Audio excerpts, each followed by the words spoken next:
これはね、今日も私はノーマン・ボーローが生まれて今年で100年目になるわけでございますけども、彼と私たちの基本的な考え方は、とにかく子どもたちがこのお腹を空かしたままベッドに入るようなことがないようにしようというのが2人の考えでございました。Thank you. Land is the most important. So we need to get the youth interested in agriculture. We need future champions against hunger. We need them to use new technologies which the old people cannot use anymore. The Sasakawa Africa Association was established following the Great Ethiopian Famine of 1984 and 1985.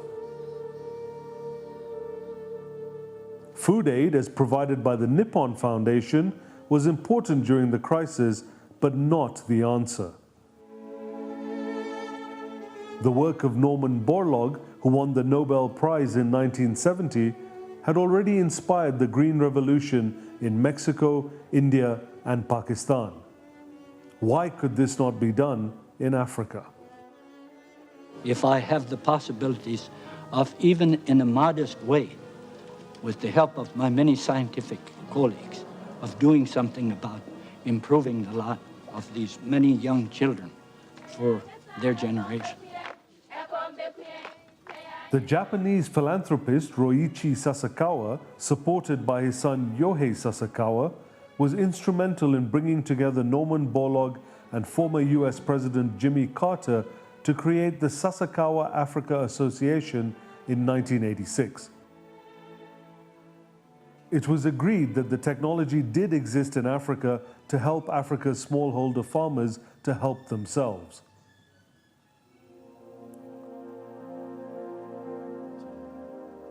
Demonstrating the new technology on farmers' fields using good agronomic practices and new varieties of seeds could transform the lives of farmers and their families.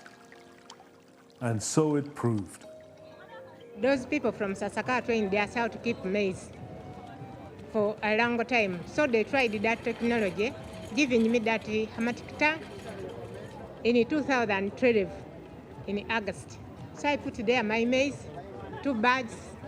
They came after 1 year to check whether it is still good. They found it went no weevil, no what. Then it is now 18 months. It is still the same. In over 30 years, the Sasakawa Africa Association reached out to millions of farmers and government agricultural extension agents in 15 African countries. The program has evolved over the years by strengthening agriculture's value chain from harvest to market, while assisting women's groups with post-harvest programs and the youth to find job opportunities in agriculture. University degrees have been awarded to over 6,000 mid-career extension agents in 26 African universities in 9 countries as part of the Sasakawa Africa Fund for Extension Education, now part of the Sasakawa Africa Association. Now perhaps the greatest challenge of all, tackling the youth unemployment problem in Africa and offering jobs and work in agriculture as a major opportunity for Africa's youth. This work has already started. I've learned that agriculture is a life skill. And with that, I'm taking home telling people that we should not have that negative picture of agriculture.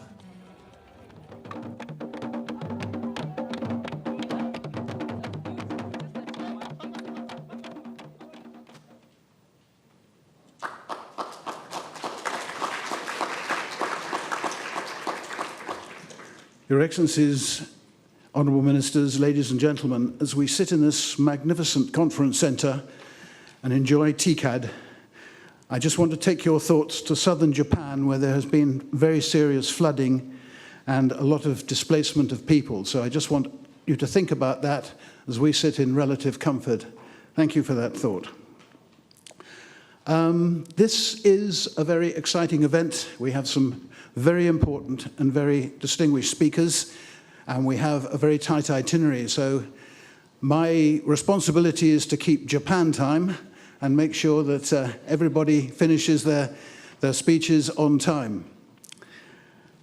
My name is Patrick Orr, and I've been associated with the Sasakawa Africa Association almost since it started. I go back to 1988 with SAA. You've just seen a film which is really a snapshot of the past, but it also looks to the future.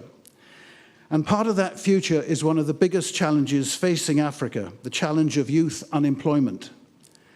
How can we challenge the enthusiasm, innovation, and entrepreneurship of Africa's youth into agriculture? And how can Japan help Africa meet this challenge? This is the subject of our symposium today. In this respect, it's absolutely right that our opening speaker is Yohei Sasakawa, the chairman of the Nippon Foundation. He was the founder of the Sasakawa Africa Association, and he set the pace for other organizations to follow. Furthermore, the Nippon Foundation has supported the Sasakawa Africa Association year after year consistently since its inception. I had the pleasure and honor of attending the launch of Mr. Sasakawa's book in London 2 months ago. It describes his quest for a world free of leprosy, which Mr. Sasakawa has described as his life's biggest challenge. The book is called No Matter Where the Journey Takes Me. Whether working with leprosy-affected people or mapping the oceans of the world by the year 2030, or incentivizing Africa's smallholder farmers by his constant support, the title of his book, No Matter Where the Journey Takes Me, surely applies to everything he does. Mr. Sasakawa.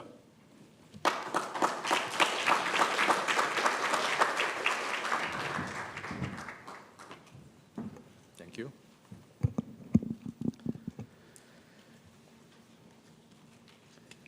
Dr. Akimuimi Adesina, President, African Development Bank. Your Excellencies, Honorable Ministers, ladies and gentlemen, it is my pleasure to welcome you to our symposium, the official side event for TICAD7. First of all, I must thank the partner institutions who are here with us today. Without you, we would not have been able to achieve this far. I am honored to have this opportunity to share our experience of our journey on the capacity building program in agriculture, implemented by the Sasakawa Africa Association, or SAA, and the Nippon Foundation. SAA was established in 1986 by the former US President Jimmy Carter, Nobel laureate Dr. Norman Borlaug, and my late father, Ryoichi Sasakawa of the Nippon Foundation. You may be thinking, why starting with agriculture? 30 years ago, numerous organizations, including national governments in Africa and international aid agencies, focused on supporting industrialization in Africa. However, we did not. We always believed in the agricultural potential of Africa and placed the importance on advancing agriculture skills among smallholder farmers. They comprise about 70% of the population in Africa. We believed that training of farmers would allow us not only to solve food issues in Africa, but that it would also improve the quality of life of the farmers. This is where we started. We started that Africa would grow with the development of agriculture with local farmers. So, what are the most efficient way for a Japanese NGO to reach out to them? Our answer was to involve government extension agents in agriculture, because once they are trained, they could transmit their knowledge and skills to smallholder farmers.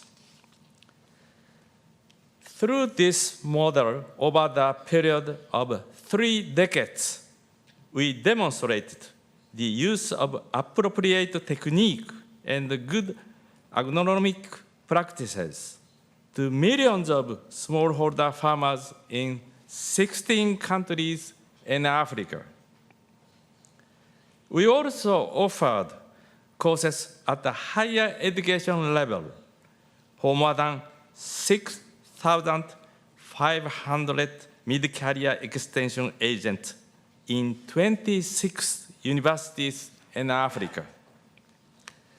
The trained extension agents went from farm to farm, teaching sophisticated skills to the farmers.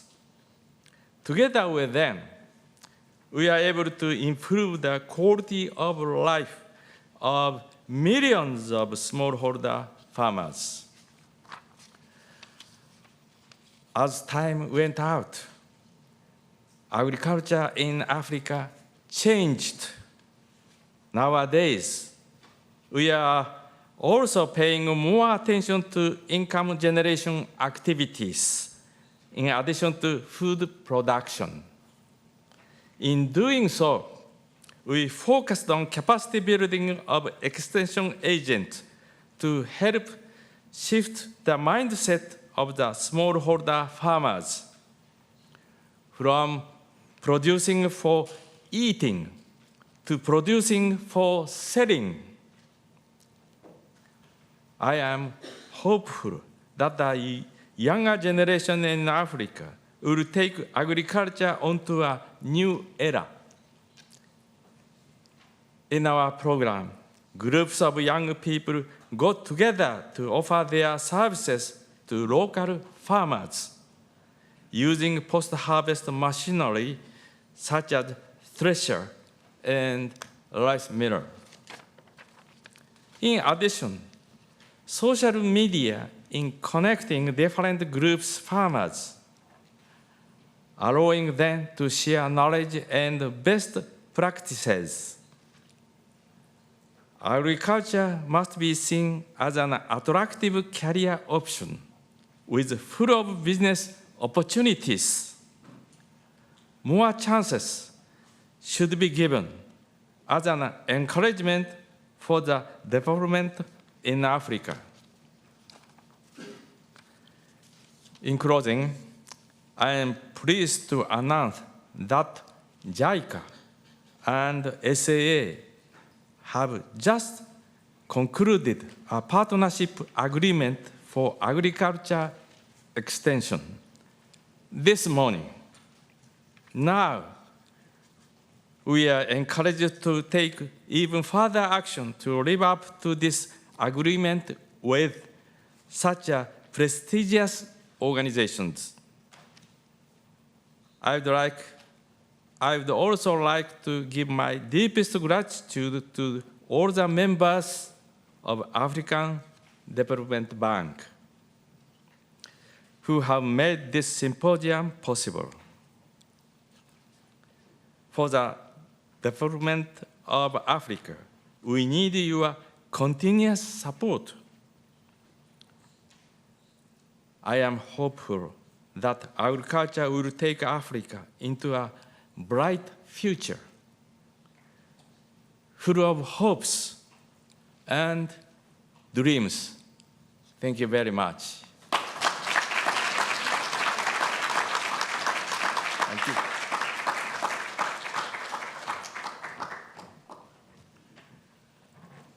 Our next speaker is Hiroyuki Takahashi, who is a true entrepreneur. He is the founder of Pocket Marsh, the online marketplace linking food producers with consumers. He is an inspiration too for young people, which is why it's important that his message comes across to this audience and is carried through in our future relations with Africa. The title of his presentation is Decentralizing the Food System to Reconnect Rural and Urban Areas with Compassion. Hiroyuki Takahashi.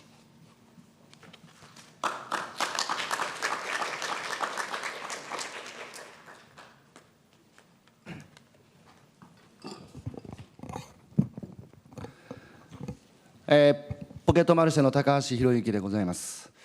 私は東北の出身です。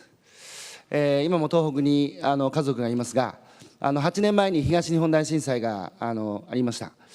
で、自然災害はですね、その時代の社会の弱点をついてくると言われます。で、その弱点を克服するような価値観や仕組みが社会に生み落とされると。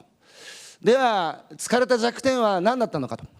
それはですね、都市から分断されて疲弊されてしまった地方の農村です。漁村です。そして生み落とされた価値というのは、その分断されていた都市と地方の連帯でした。では、なぜですね、私のふるさとの東北、地方の農村漁村が疲弊してしまっていたのか、少し歴史を紐解いてみたいと思うんですけれどもこれが東日本大震災の被災地、私のふるさとであります。日本はですね、戦後貧困でしたから、とにかく安い食材を大量に提供しなければいけないという、供給しなければいけないということで、安価な食料の供給というのが求められました。で、その結果ですね、価格競争にどんどん負けていって、食料の自給率が低下をし、やがて日本は輸入大国になりました。で、結果ですね、現在1970年に1000万人いた農家がですね、今192万人、そして、この赤い人がですね39歳以下ですから、あれだけ減って、なおかつ40歳以下の農家がもう風前の灯火であるというような状況になっています。で、結果ですね、今日本全国で2040年に自治体として存続しえなくなると言われている、農村漁村がですね、地方の中でこれだけ広がっている、赤あるいはオレンジというところが集落として存続しえなくなる。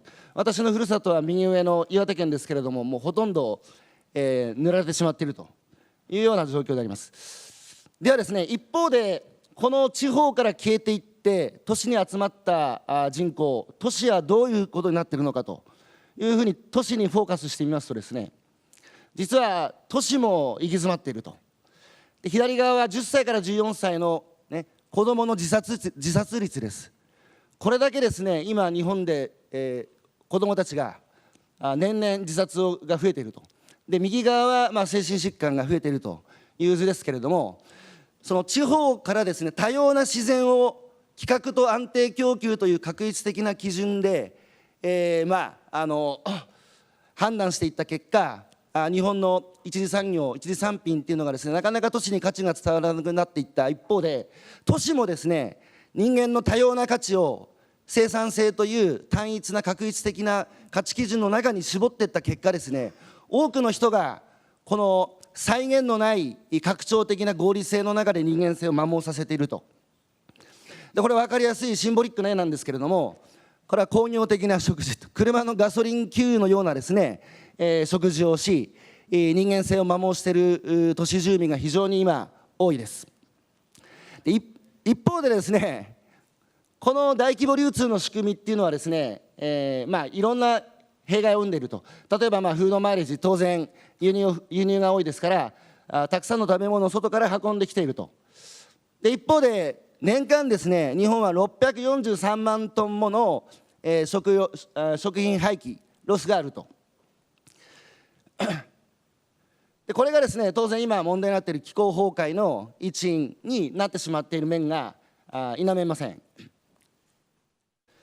このですね、我々がこの貧困の時代に作ってきた大規模流通システムがですね、気づいてみたら都市と地方のを分断するですね、見えない壁としてそびえ立っていたと。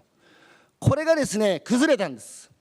東日本大震災の津波は防潮堤だけじゃなくて、この都市と地方を分断していた壁をもですね、なぎ倒して、そしてですね、たくさんの都市住民が被災地にボランティアで訪れました。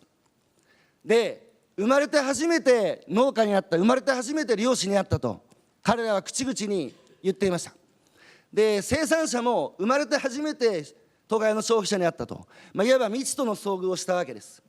そしたらですね、初めて食べ物の裏側の生産者の物語、苦労、工夫、そういうものに触れてですね、食べ物の価値がぐっと上がって、で適正価格でやっぱり買わなきゃダメだという消費者が現れて、で継続的な購入につながっていきました。一方でですね、助けに行ったはずの都市住民が被災地で逆に助けられて都会に帰っていったんです。その先ほど申し上げたような際限のない拡張的な合理性に摩耗していた人間性をですね、この自然の食べ物を作る現場で復興し、元気になって帰っていった。つまり単純に都市住民が地方を支援するということではなくて、それぞれの強みでそれぞれの弱みを補い合うような連帯の関係を結んでいきました。これをですね、震災の時だけじゃなくて日常からやっていこうということで始めたのが、ポケットマルシェです。でポケットマルシェは生産者自身がですね、消費社会の中に躍り出て、自分たちはこういう工夫をして食べ物を作ってるんだと、なぜ自分は農家になったんだという物語を自ら語ります。スマートフォンで。そして自分たちで値段を決めます。でなぜその値段なのかというその理由をですね、自分たちで説明をします。で消費者もですね、食べ物の背景を知って、そして自分たちでどんなものなのかという食べ物のルーツを知りながら選ぶという消費の形になっています。でこれはですね、生産者と消費者が直接つながりますから、コミュニケーションが起きるんです。こんな風に料理して食べて美味しかったと、感動したと。で一方で生産者も、ほら今までは作って終わりでどこの誰が食べてくれてるのか分からなかったのが、こうしてですね、消費者から感謝の声、ごちそうさまという声を聞いてですね、生きがいや、モチベーションにつながっています。でこれは都会の消費者の食卓ですけれども、やっぱりですね、生産者の名前が食卓に上がるようになって、これ子どもですけれども、東京生まれの東京育ちです。夏休みの作文にですね、知ってる農家さんから買った農作物がいかに美味しかったかっていう感動をですね、書いてる。でお母ちゃん今度現場に行ってみたいとこの子が言ってですね、今度は静岡県のこの身寄りがいなくなってしまった農家さんのところに直接足を運んでですね、農業体験をすると。でこのおじいさんは孫ができたみたいだと、生きがいやりがいができたと。でこの子どもたちはですね、東京生まれの東京育ちですから、帰るふるさとがないんです。東京で仮に首都直下型地震が起きた時に疎開先がないんです。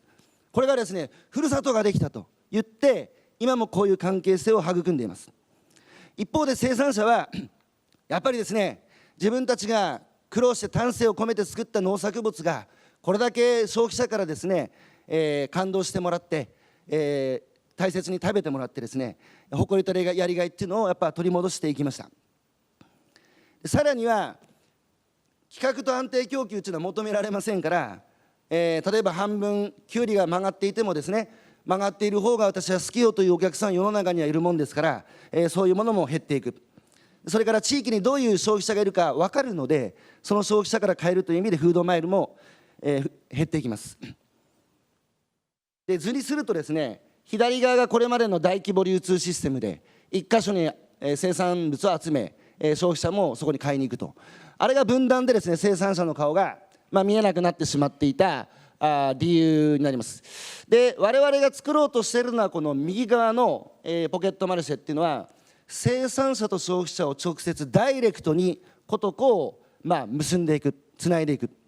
これであればですね、無駄がなくなるんです。例えばですね、カニの足が1本欠けてただけです。今までは、流通に乗らずに商品にならないっつって捨ててたんです。そういうものもカニの足が1本欠けてたぐらいは平気よというお客さん世の中にいるもんですから、そういうものが買われていくということでですね、左側の流通の仕組みっていうのは、いろんな問題を起こすやっぱり大元になってしまっていると、これをやっぱり右側の仕組みに変えていくことによって、持続可能な社会を目指していきたいというふうに思っています。でこれはですね、生物の世界で有名なロゼスティック曲線という曲線でありますが、左側が世界のエネルギーの消費量です。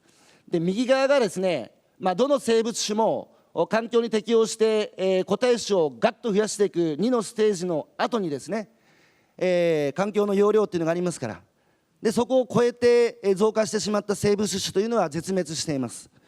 でその環境容量の中で安定的にですね推移していった種というものが残っていくわけですけれども、まさに我々人類もですね、今2のステージから3の安定平衡にいかに入っていけるかということが問われているときに、実は我々の食べ物の選び方、買い方というものもですね変えていかなければならないというふうに思っています。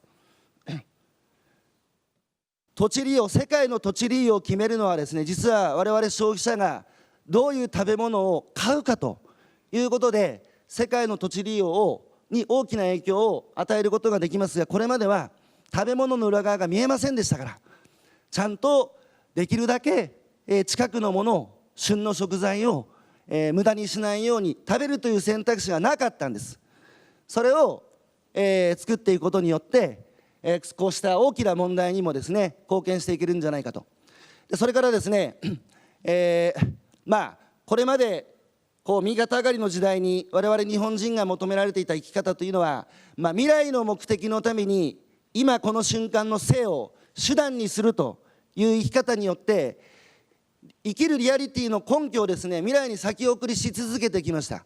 その結果、子どもがですね自殺をすると、アフリカではなかなかそういう話はないという話聞きましたけれども、都市住民がやはり生きる意味を探しあぐねてですね、人間として摩耗しているという時にですね、アフリカはアフリカの6割の農村でですね、今この瞬間の生をいかに充実させていくかという生き方をしている方々が非常に多いと聞きます。もちろん貧困の問題や、教育の問題、経済の問題、解決しなければいけない問題が山積していると思います。そこに対して、先進国日本として手を差し伸べられることはたくさんあると思いますが、一方でですね、アフリカから我々がですねこの有限な地球の中で持続可能な社会を作っていくときに、アフリカの幸福の形からですね我々日本が学べることもあるんじゃないだろうかということで、まさに被災地で生産者と消費者が出会ってですね、それぞれ異質な世界がぶつかったときに、それぞれの強みでそれぞれの弱みを補い合う、学び合うという関係をまさに結んだように、我々先進国の日本とアフリカがですねこれまでの支援援助という文脈からさらに一歩進んでですね、それぞれの強みでそれぞれの弱みを補い合うというような連帯する関係をですねこれから作っていければいいなというふうに思っております。以上になります。ありがとうございました。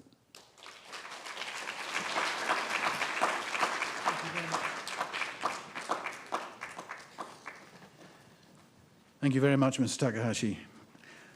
We have a slight change in the program now, in that our very good friend Keynote Address, President of the African Development Bank, will give his address. We had a little problem about moderating this particular thing. Ruth Onyango insisted that she would introduce you. But before she does, I'll have to say a quick word about Ruth, because Ruth is a very special person. She has been an advocate for smallholder farmers in her own country, Kenya, and elsewhere in Africa, beyond into the Sasakawa countries as well. Through her rural outreach program, she's a former member of the Kenya Parliament in Kenya's National Assembly. She's spearheaded the completion of Kenya's food and nutrition policy. She facilitated the establishment of nutrition departments in Africa and has given voice to these issues internationally. She founded and edits the African Journal of Food, Agriculture, Nutrition and Development. Among her many, many awards, she won the Africa Food Prize in 2017. Ruth, it's a real pleasure to introduce Adesina.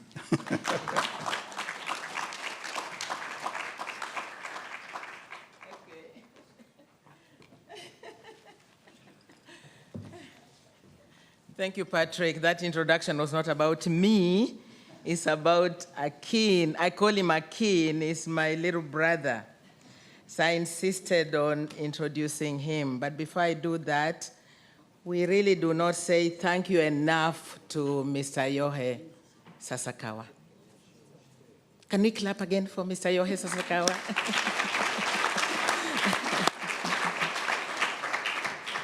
And the reason really is that after his father died, he promised to carry on the mantle and to continue supporting us. And that's why we have had sustained support every single year from 1986 to date.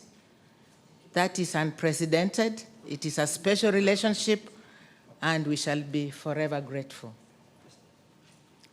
And I want to also comment on what the young man Takahashi has just said before I forget. Imagine Africa, we can export happiness to Japan. He said so, we can export happiness. He says, we just seem to be happy.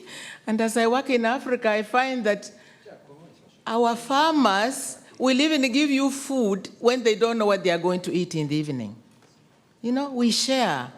And we are just happy even when we have problems. So that's something we can share, actually. So let me take this opportunity to introduce a very, very special son of the soil of Africa. We've known him for a long time. I've known him for a long time. I call him a Kenyan. He stayed in Kenya for a long time, and he is the president of the African Development Bank, the first Nigerian. He comes from Nigeria, the most populous country on the African continent, and he's the first Nigerian to hold that post. He's a dear friend of the Sasakawa Africa Association. In fact, during TICAD held in Nairobi in 2016, the first TICAD and the only one outside of Japan, the African Development Bank and Sasakawa Africa Association signed an MOU just as we have done with JICA, and we continue to collaborate, and we are aware that your office here, like Mr. Sasakawa said, has been instrumental in getting this event actually going. So we are very grateful for that. We are also aware that when you are Minister for Agriculture in Nigeria and Rural Development, we signed an MOU, you and I, to work with Nigeria. And I would like the audience to know that Nigeria is virtually the only government that commits funding to support the work we do.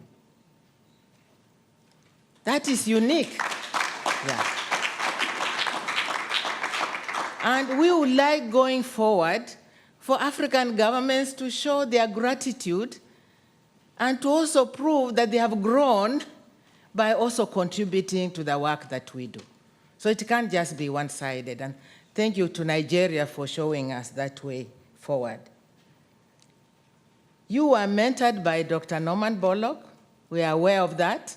And it's no wonder that you received an award created by Dr. Norman Borlaug, the World Food Prize.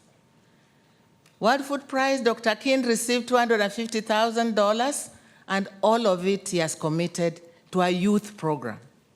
All of it. All of it. Thank you so much. So we know your heart is in the right place, and it's in the right place just for this session, and I know when we hear you, you will say the same thing. The African Development Bank has decided to really focus on the youth, because the youth are not just leaders of tomorrow, but they're leaders of now. Africa's populations right now is like 60 or more % of young people below 35 years old. It is huge. It's a huge bulge. We believe that that's where the jobs are, and no one knows that better than President Akin Adesina. Can I invite you then to come and give your keynote address?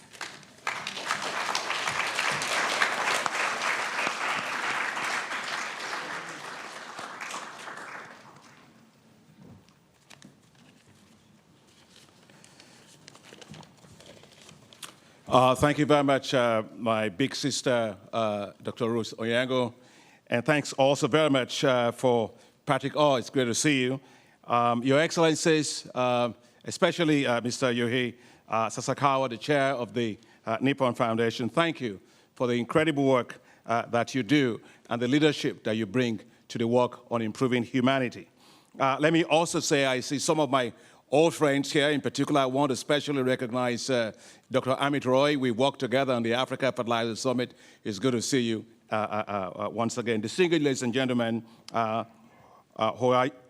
Ohio gozaimasu.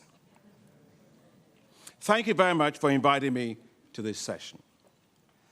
I know the Prime Minister, Shinzo Abe, will be joining us later within this program, but I wouldn't be here then. But I would like to say a few words of appreciation to His Excellency. We were together just 2 days ago at the G7 Summit of Global Leaders in Biarritz, France. There he spoke so passionately about the need for a better and more equitable world. I'd like to thank him in particular for his leadership in convening TICAD. The African Development Bank, of course, deeply appreciates the support of Japan, a major shareholder that has always contributed to the general capital increase of the bank and also of the African Development Fund, which supports low-income states. I would like to thank Japan for doing the same this year. Africa is grateful for your support, and I'm delighted to be here at this TICAD event. I'd like to especially thank you, Mr. Sasakawa, that you have given me another opportunity to be able to interact with you as you celebrate the work of Sasakawa Africa Association, an incredible association that you have started. Passion, dedication, and commitment to the development of agriculture and the pursuit of food security in our world has been the hallmarks of your work. The fact is, not only do you give money, you actually care so sincerely about Africa. It was indeed that desire that led your father, the founder, the late Mr. Yoichi Sasakawa, to help Africa towards achieving the Green Revolution.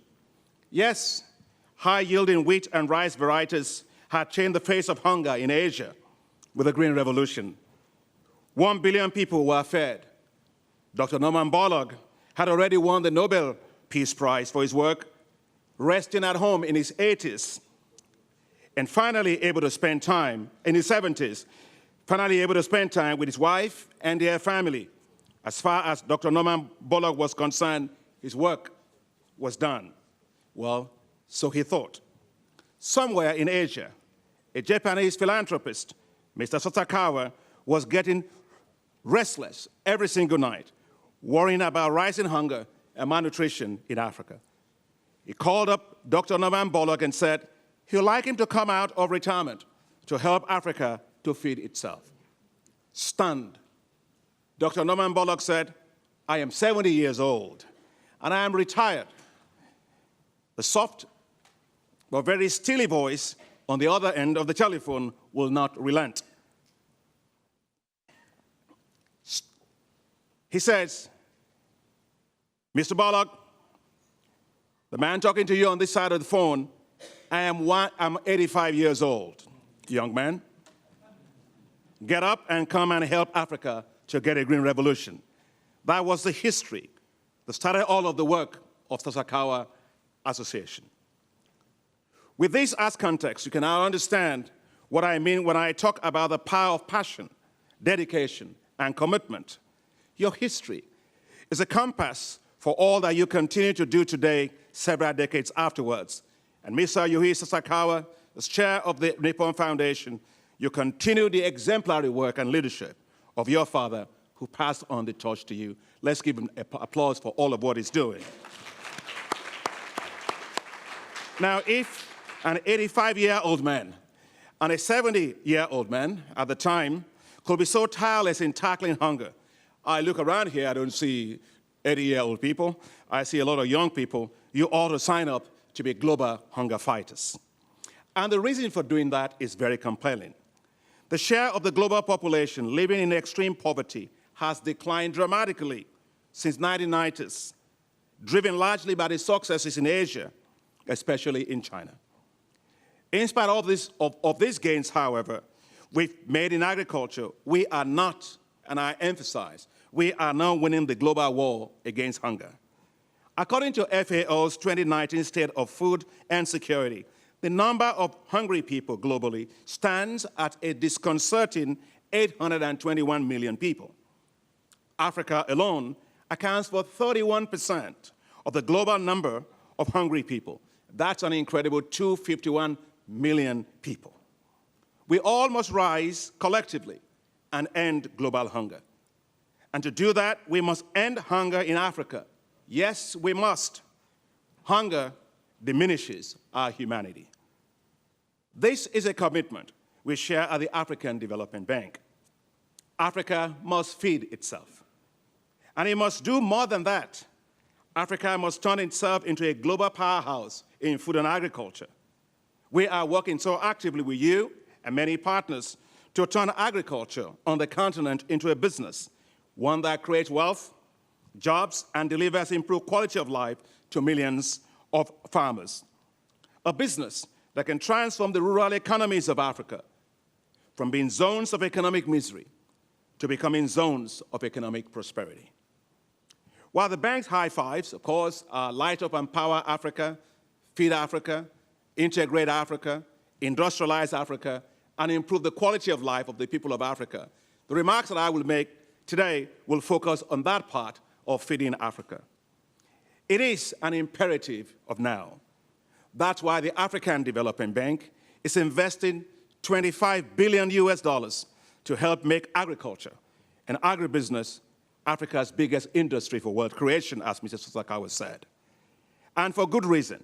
The size of food and agriculture on the continent will rise to a whopping $1 trillion by 2030. A lot of progress has been made in this renewed drive for transformation of agriculture in Africa. Let me share some of that with you.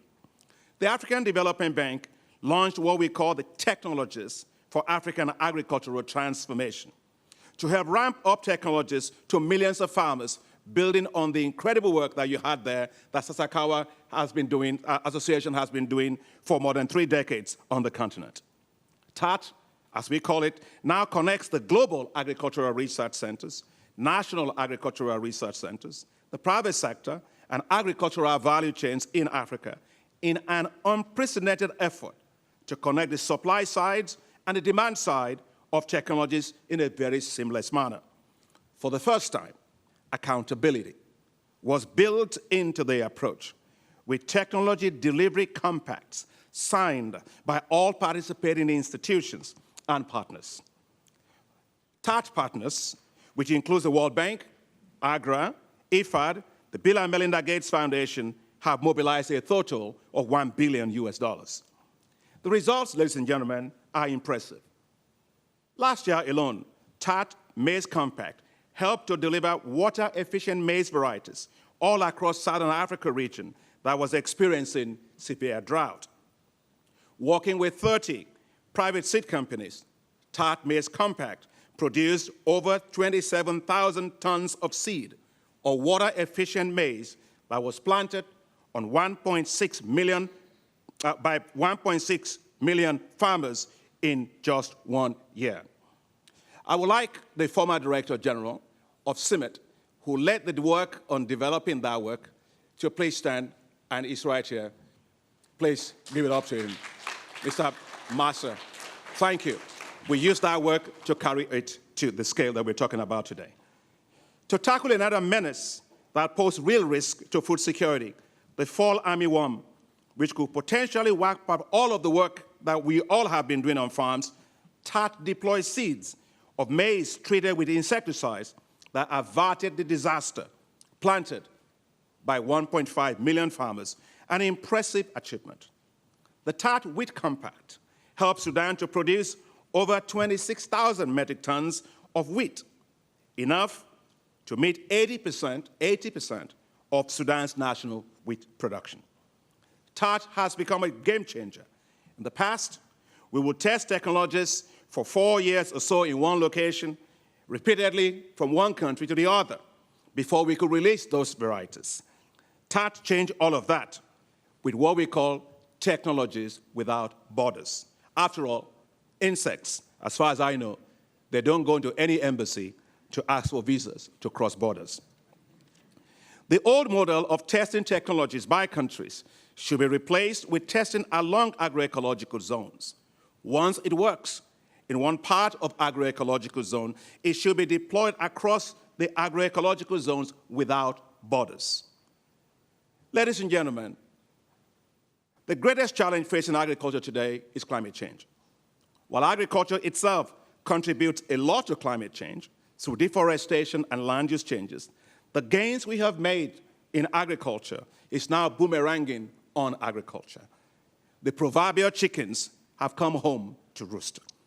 With rising global temperatures, Africa is experiencing increased climate variability and extreme weather patterns. This year, we saw devastating droughts across southern Africa. Cyclones pummeled Mozambique, Malawi, Zimbabwe with 800 deaths, 1 million people displaced, especially women and children, and over 1 million acres of cropland totally destroyed. 7 out of 10 countries most vulnerable to climate change are in Africa. And Africa will heat up 1.5 times faster than the global average. The continent will need $7 to $15 billion per year for climate adaptation alone. Africa, which has been shortchanged by climate change, should not be shortchanged by climate finance. And so tackling climate change must be our top priority. That's a compelling need for greater investments in developing better climate information and services. The bank is investing in regional weather stations to improve the quality of climate information. Farmers, pastoralists need to be insured. Nations themselves need to be insured against extreme weather patterns. And that's why the African Development Bank set up the Africa Disaster Risk Insurance Facility, a market-based risk insurance system for support of countries. Several countries have benefited, including Niger, Madagascar, and Gambia, and many more will do so. But I have now a key issue here that we are working with the Global Environment Facility. I think the critical issue is how we deal with the cost of insurance and how do we make sure that the countries have enough resources to be able to co-pay for the insurance against these disastrous, catastrophic events. And I spoke about this just 42 hours ago with Prime Minister Shinzo Abe at the G7 meeting, and I'm looking forward, as always, to Japan's strong support to help these countries out. We must continue to innovate and take advantage of information and communication technologies and the accelerated growth of digital technologies for Africa, especially for the youth. The rapid growth in artificial intelligence, machine learning, Internet of Things, robotics, and automation offers tremendously new opportunities. Drones today are now helping with monitoring weather, informing planting and harvest decisions, monitoring diseases and pests, assessing soil degradation, and land use mapping, and all of that. Let me say that in trying to do that, we must make sure that the young people are connected. I believe that the future of agriculture will probably be done with farmers that are not wearing overalls that we are used to. They will be sitting, using their computers to drive farms, automated tractors, and all of that. We have a lot of young people in agriculture that are getting into agriculture today. They have to understand that agriculture is cool. When I was Minister of Agriculture in Nigeria, I wore my bow tie like I'm wearing it in front of you today. I wanted people to understand that agriculture is cool. We got movie stars to get into agriculture. We started a youth revolution that we unleashed that has become a continental revolution. Today, New York Times talks about young people in agriculture in Africa. I can talk about a medical doctor called Tope Aroge. He left medicine to go into agriculture. Today, he has a 6,000 metric ton plant that is processing cassava in Nigeria. Another one, Ada Osakwe, a lady from Nigeria, top-notch MBA, making Nuli juice. And that's why, as Ruth tells you, I believe in the young people. They are not the future of Africa. They are the present of Africa. When I won the World Food Prize, I dedicated the entire $250,000 to support young people in agriculture. This year, I was also honored to have been given the Sunhak Peace Prize. And I dedicated the entire $500,000 of that prize to support young people in agriculture. I have just established my own personal foundation that is called the World Hunger Fighters Foundation to provide funds that will be called Bullock Additional Fellowships that will help to drive agriculture and those that will fight for agriculture around our world. Let me try to bring this to a close because I know that time is so important. Let me say that the past that we have and a lot of what we have done offers us a lot of hope. A few decades ago, Japan was very poor. Hunger pervaded the nation. An important international representative at that time dismissively said, Japan cannot produce what America needs. Just like that, Japan was rich enough. But Japan did not write itself up. Today, Japan is the world's third largest economy, a prosperous nation, a hunger-free nation. It was that same commitment that inspired the late Mr. Sasakawa to make a global call for Norman Bullock to come and help, a clarion call to help Africa to feed itself. That's exactly, ladies and gentlemen, what we must do as we mobilize Africa's biggest asset. It's young people behind agriculture to make our continent hunger-free. And all that we have all collectively achieved in agriculture, in Africa, in the past, have simply laid the solid foundations for what's happening in the present and will continue to inspire us to meet the challenges of the future. Let us all rise up to the challenge of feeding our world.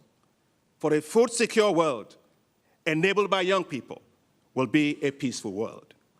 And let us do so by preserving global diversity, biodiversity, water, forests, soil, and water resources. Let's be better asset managers for nature. For while we must eat today, so must the future generations coming after us tomorrow. It is our collective responsibility to ensure that we do not leave empty plates on the table for the generations to come. Thank you very much. Arigato gozaimasu.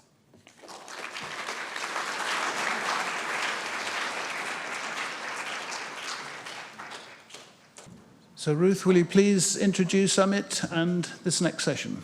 Yeah, I want to introduce Dr. Amit Roy, a long-term friend. He's a fellow member of the board of the Sasakawa Africa Association. We are truly privileged to have him on the board. IFDC started working in Africa, in fact, way before SAS started working in Africa. And he made sure that the fertilizer usage for the Africa continent was on the increase, and then took into totality the agricultural development. He's a chemist by training, but he really has gone way, way beyond the chemistry he went to school for. In fact, in 2006, he helped to organize the first Africa Fertilizer Summit in Abuja, which Dr. Keynote was also talking about. And we hope that it's time for another one, and we believe, Dr. Amit, you'll be involved in that one as well. We know because of your work, fertilizer usage on the Africa continent, with the soils that are considered to be tired, acidic, not very productive, has actually contributed a lot to increased productivity on the continent. We value your support, and we know you believe very firmly in having a green revolution for Africa in its own terms, the same way Asia had it here. So welcome, and come and give us your talk. Thank you. Thank you very much, Professor Onyango. Your Excellencies, distinguished delegates, member of the press, ladies and gentlemen, I was going to say good morning, but I think many people have said good morning, so I'm going to do away with that. It is really a great honor for me to be here to make a few comments about creating jobs in agriculture in Africa for youth and women entrepreneurs. We all know Africa is the engine for economic growth. All the countries have gone through that process. And in Africa, where majority of the population is engaged in some form of agriculture, it is no different. This is where it can provide a great opportunity for employment for the burgeoning youth population on the continent that you just heard from the previous speaker. African countries have accorded a very high priority to agriculture, as you heard from Dr. Adesina.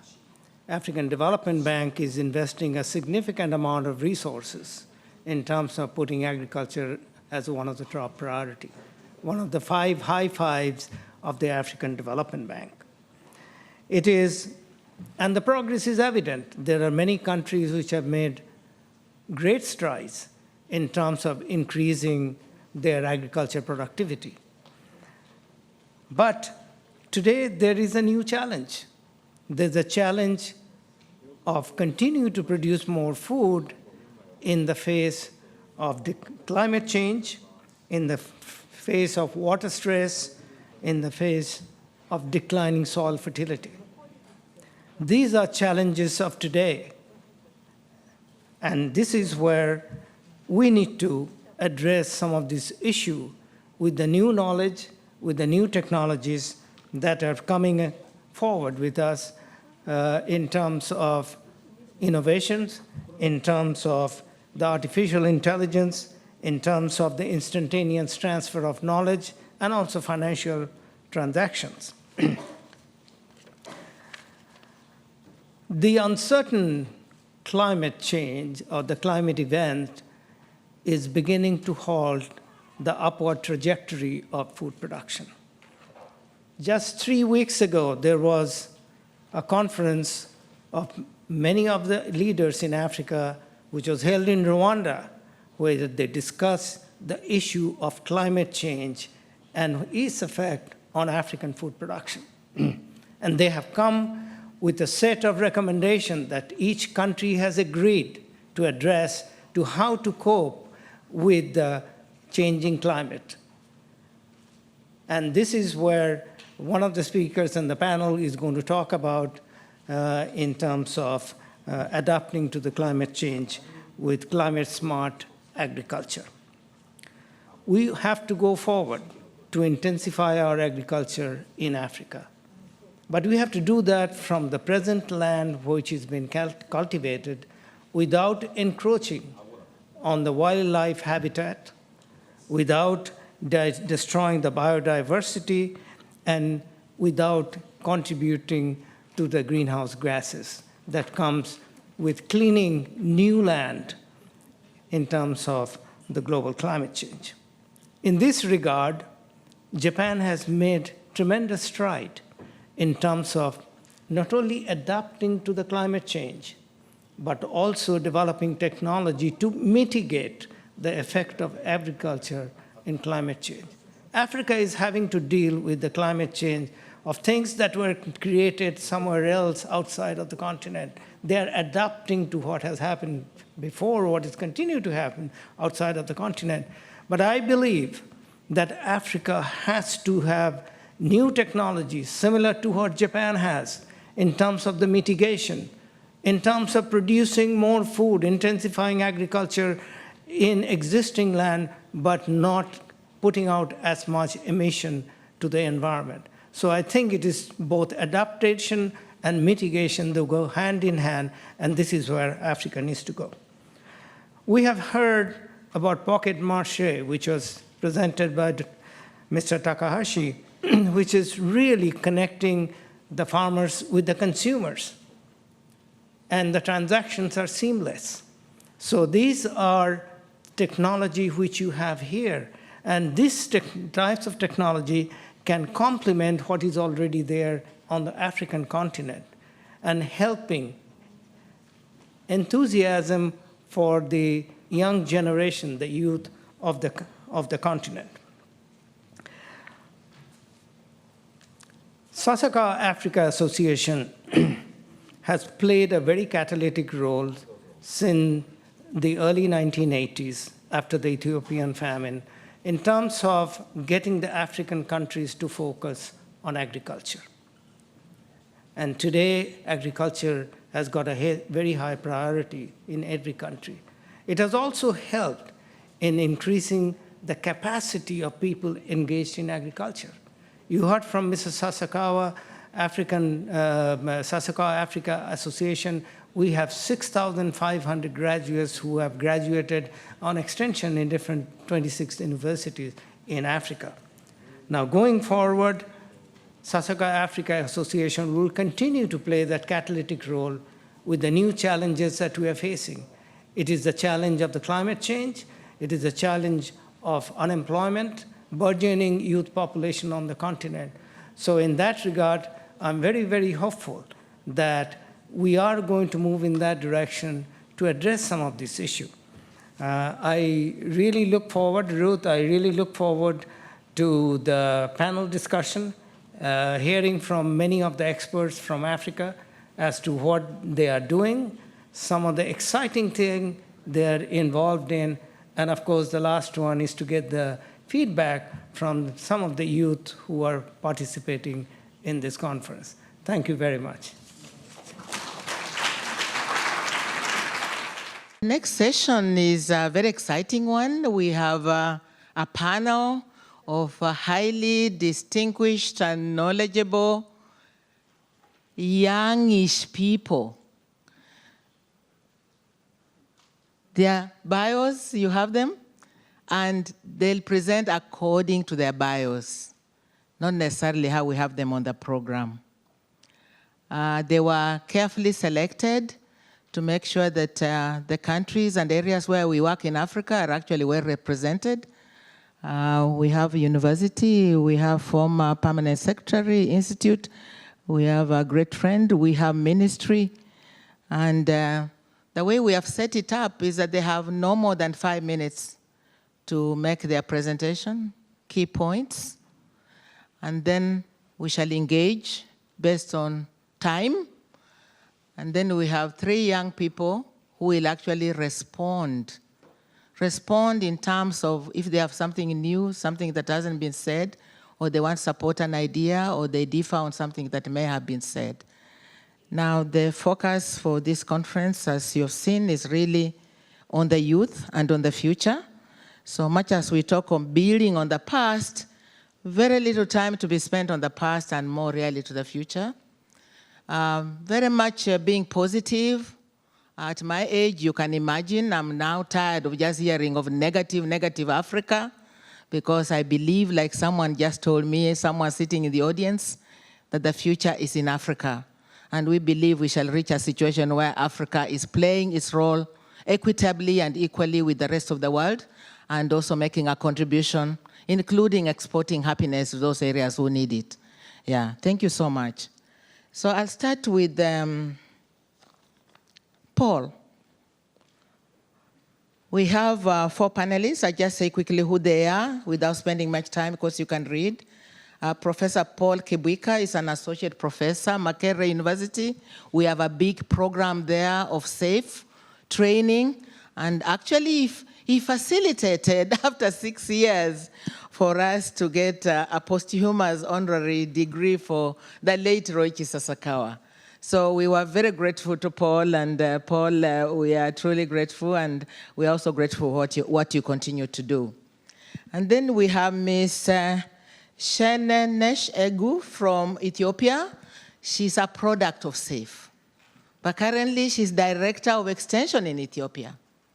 And Ethiopia has been a major country for us. We have regional headquarters there.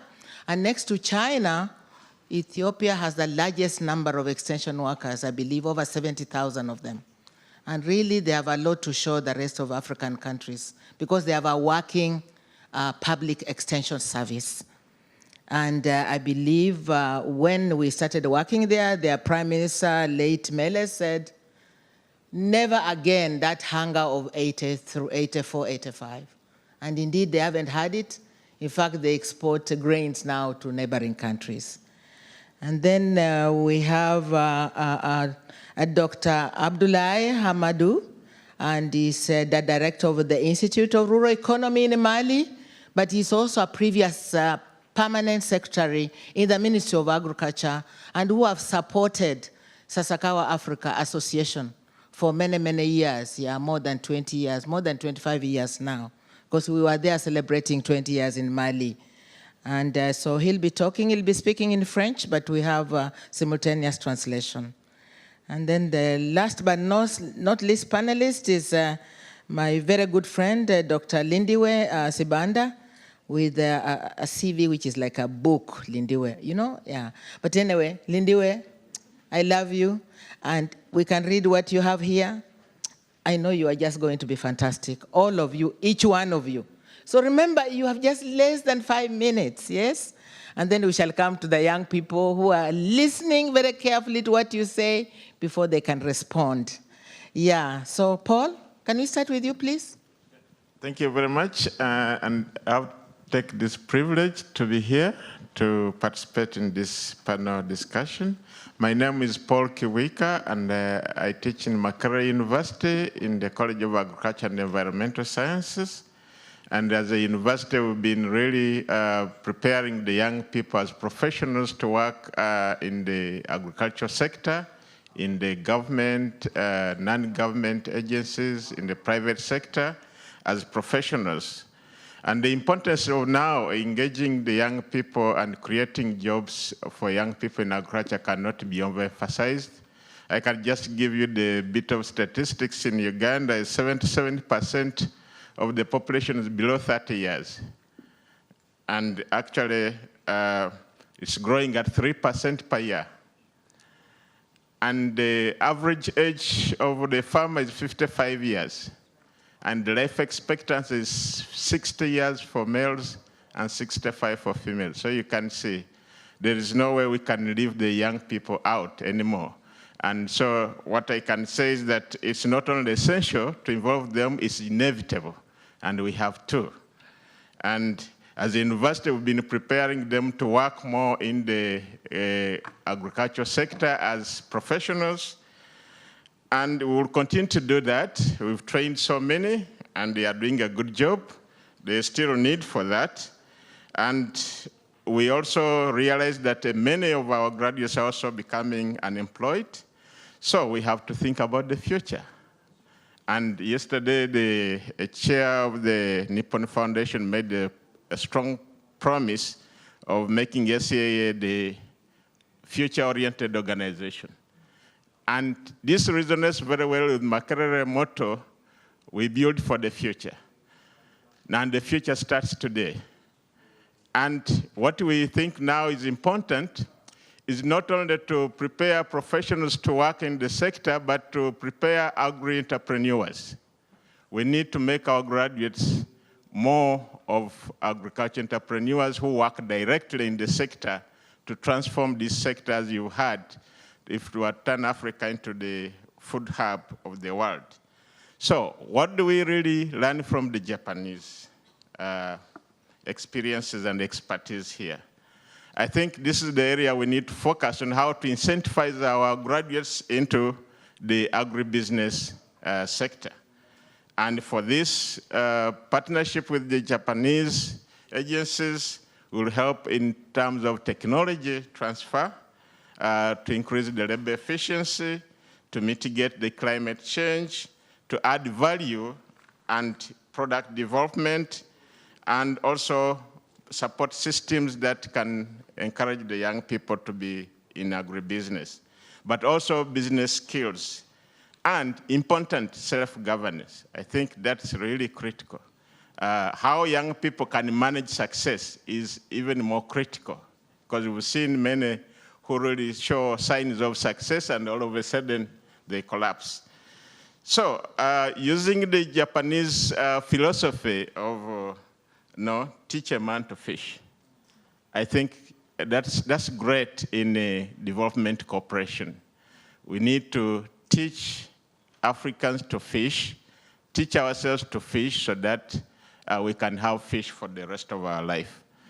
And as a call for the universities. I would call on the Japanese organizations and other organizations to partner with the universities to actually come up with agribusiness incubation for our graduates and other young people in Africa. Thank you very much. Thank you so much, yeah. Thank you so much. Teach a woman to fish. Very important message, yeah? Yeah. Can we go straight to Ms. Egu, please? Yeah. Hajimemashite. Watashi wa Yan desu. Kuni wa Ethiopia desu. Douzo yoroshiku onegai shimasu. Let me introduce myself. My name is Yeninish. I am from Ethiopia, working for Ministry of Agriculture as a Director of Agricultural Extension. I am also a product of SAFE project. I was a development agent in one rural area and remote place. Then the SAFE project came and gave me mid-career first degree chance, and I got that chance, and now I become a Director of Extension at the Ministry of Agriculture. I am leading the Ethiopian Extension System. Let me start from the country and the ministry different initiatives. The government of Ethiopia designed national youth strategy, and also the Ministry of Agriculture also designed rural youth job creation strategy for the benefit of youth. In addition to this, the Extension Directorate, which is my directorate, designed market-oriented extension strategy. The central pillar is youth mainstreaming. Before this time, the Ethiopian agricultural system, we are focusing on production and productivity, just producing for eating. Now we are shifting to market-oriented extension and to attract the youth. To make agriculture as a business, we are focusing on marketing side, which is like value chain, value addition, processing, quality product, marketing and market information. We are also introducing mechanization technology, harvesting, threshing, plowing technologies to attract the youth. And now we are also focusing on ICT for agricultural extension. And also we are giving training on climate smart agriculture by focusing the three pillars of climate smart, adaptability, mitigation, and production. Currently, the youth coming on agriculture and joining the agriculture sector. We have also different projects, different programs in the Ministry of Agriculture, Agricultural Growth Program, Sustainable Land Management, Food Security. They must mainstream rural job creation issues in their program. They are also partners working with the Ministry of Agriculture like JICA, Sasakawa Global, JICA with OVOP, One Village, One Product. They are supporting us many in agriculture sector. Sasakawa is a very special and fruitful program in Ethiopia. They are working on ICT for extension, working on rural youth job creation part and production and productivity also, working on agricultural processing. They are working on machinery and also mechanization. Also, the SAFE project working on education sector. They are gender sensitive and youth sensitive project. Very fruitful program in Ethiopia. We have also around 25 activate college, agricultural, technical and vocational education and training college. Until now, More than 80,000 development agents graduated and serving our farmers, supporting our farmer, giving technical and knowledge-based training, and giving information at grassroots level. I was also the development agent at the grassroots level. There is also micro and small enterprises in Ethiopia supporting the rural youth. So because of those interventions, what I mentioned, there is many common interest groups created in Ethiopia, use primary cooperatives also there. They are working on production and productivity. They are working on processing, honey processing, dairy product processing. They are working on post-harvest handling, and they are working on storage like metal silo, mechanization service provider, farm service center. They are joining in agriculture. For future, we have a plan. We have a plan to create model district and model Qabale. Qabale means the grassroots administration level in Ethiopia. We did the baseline survey already finished. We will follow holistic approach, including youth, job creation, time management like Japanese, entrepreneurship, climate smart agriculture, also the central point for our future model Qabales. We are preparing extension roadmap. Currently, we are using public dominant extension system.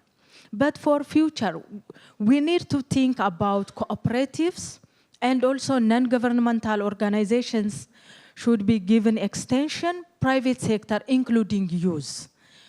We are designing such kind of extension roadmap. We have a plan to use ICT for extension, video-based extension, and also SMS, IVR SMS system, mobile application also. So we need your support as usual, the SAFE project, the Sasakawa project. Arigato gozaimasu. Thank you. Thank you so much. Yeah, you are the best advocate for Ethiopia, clearly, and having come from the SAFE project. Yeah, thank you so much. Yes, yeah. We'll have Dr. Amadou. Yeah, Abdoulaye. Merci beaucoup, madame. Oui, je vais m'exprimer en français. En fait, je vous remercie beaucoup pour la participation à ce forum très important pour l'Afrique. Et à ce titre-là, pour ma contribution, je m'appelle Abdoulaye Hamadoun, chercheur, directeur de l'Institut d'économie rurale, c'est comme l'Institut national de recherche agronomique. Et en cela, je voudrais intervenir au niveau de deux aspects. Le premier aspect, c'est dans ma fonction de chercheur, où j'ai travaillé dans le domaine de la génération des nouvelles technologies. Et des nouvelles technologies pour aider à améliorer la production et la productivité agricole.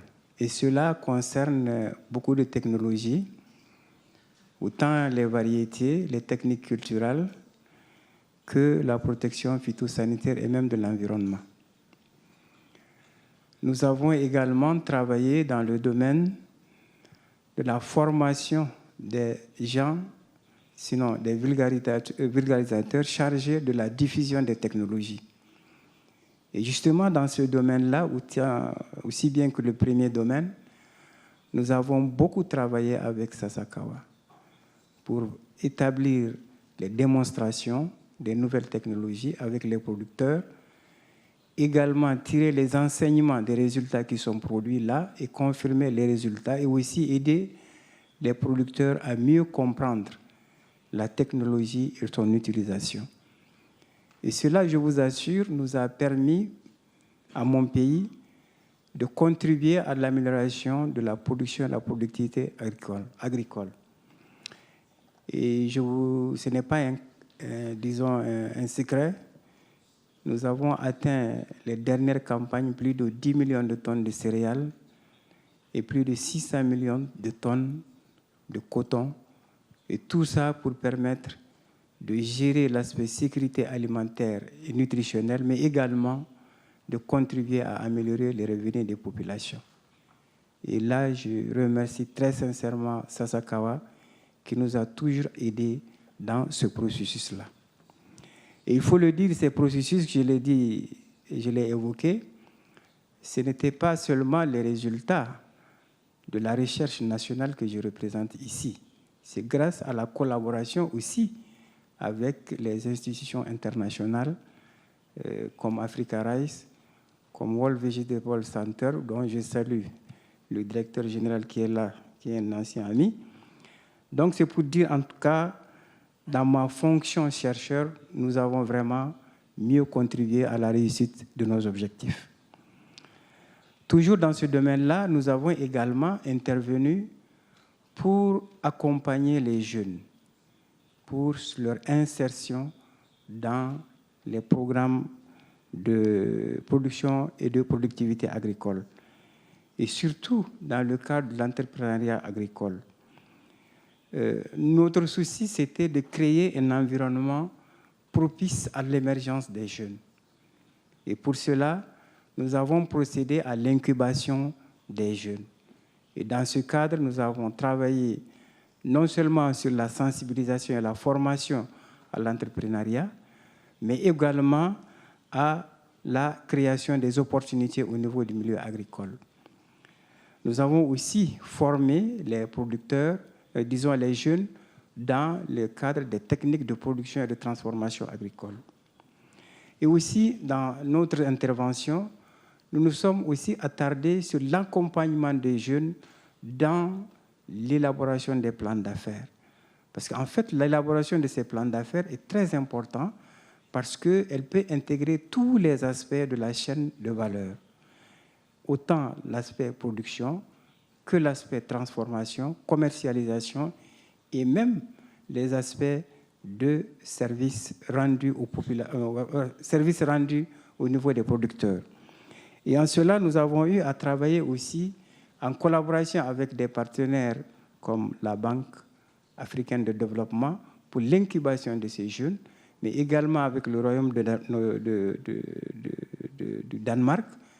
Et nous avons aussi en perspective, justement dans le cadre de l'entrepreneuriat jeune, pour produire des légumes sains, améliorer les revenus des femmes et des jeunes en collaboration avec World Vegetable Center, avec l'appui de l'Union européenne. C'est pour dire qu'il y a toute une chance pour les jeunes de pouvoir s'investir dans l'agriculture et trouver le plein emploi. Mon deuxième point d'intervention, ce serait simplement par rapport à l'appui que nous avons apporté en tant que ressources du pays à la politique agricole de notre pays. Et dans ce cadre, dans le cadre de l'exécution de la politique agricole de mon pays, et surtout soutenu par le président de la République, nous avons mis en place ce que nous avons appelé les centres ruraux de prestation de services. Donc, les centres ruraux de prestation de services, c'est en fait un regroupement de jeunes qu'on appelle des jeunes de groupement d'intérêt, pour lesquels l'État a décidé de mettre en place au niveau des grandes zones de production et permettre à ceux qui arrivent à effectuer les services pour aider les populations à exécuter les activités agricoles. Donc, simplement pour vous dire, mesdames et messieurs, que notre contribution, notre collaboration avec Sasakawa a été très fructueuse pour le Mali et nous disons aux jeunes qu'il y a beaucoup de chances pour réussir dans l'agriculture. Je vous remercie. Thank you. Merci beaucoup, Dr. Amadou. We really appreciate that. And you brought in the issue of policies, and it's very important. Wherever we are, even as Sasakawa, we always work within government policy, and we work with the government of the day. Our last speaker for the panel right now is Dr. Lindiwe Sibanda. Lindiwe? Thank you very much, Madam Chair. You don't need to worry about my long bio. In short, I am a farmer I'm an agriculture scientist, and I'm an agripreneur. I began farming at the age of 10. I was born in the city of Bulawayo, Zimbabwe, but every school holidays, 3 times a year without fail, my father shipped us from the city to my grandmother's 1-hectare farm in the village in Lower Gwero, Zimbabwe. This was a rainbow farm. My grandmother grew maize, she grew sorghum, she had a vegetable patch, she had free-ranging chickens that provided us with eggs and meat. She had an orchard full of mangoes and oranges for our dessert. But most important, there was a kraal at the back where she kept the goats that provided us with meat. Her farm was not just to feed her 6 children, but it provided food for her 30 grandchildren. So it was not just for feeding, it nourished us, and it became our pharmacy. None of us got ill. Her priority was a healthy family. I moved on, and I believe it was the blood infused by my grandmother, Gogo Mayembe, to go and study agriculture. By the age of 29, I was fully equipped with a PhD in agriculture sciences, specializing in animal production, just to make sure that I would produce enough goats and feed my own family. I went on to lecture at the university. After 2 years, I found that to be a boring profession, with all due respect to my colleagues in academia. I applied for a fellowship to go and study to become an agripreneur. Thanks to the United Nations Council for Trade and Development, I was taken on for that fellowship. But what was interesting is that when they did my psychometric assessment, I had 2 major weaknesses. I was poor in networking, and I could not take risks. So I had a perfect formula for being a researcher. And one thing I was good at was goal setting. Just to prove that I was ready for business, I resigned from my job where I was and went on to set up my own business, Lean's Agricultural Services. 23 years later, it's the same business that I'm still running, and have diversified from agriculture advisory services and moved into full-time cattle production and goat production, moved on into slaughter services in an abattoir, and into retail butcheries for meat in Zimbabwe. I'm giving this background because we always look for opportunities of how we move from being a scientist into business, from being an ordinary citizen in Africa as young people. But maybe let me just highlight that I have passed the mark. According to the African Union, youth are between the ages of 15 and 35, and I'm way beyond that.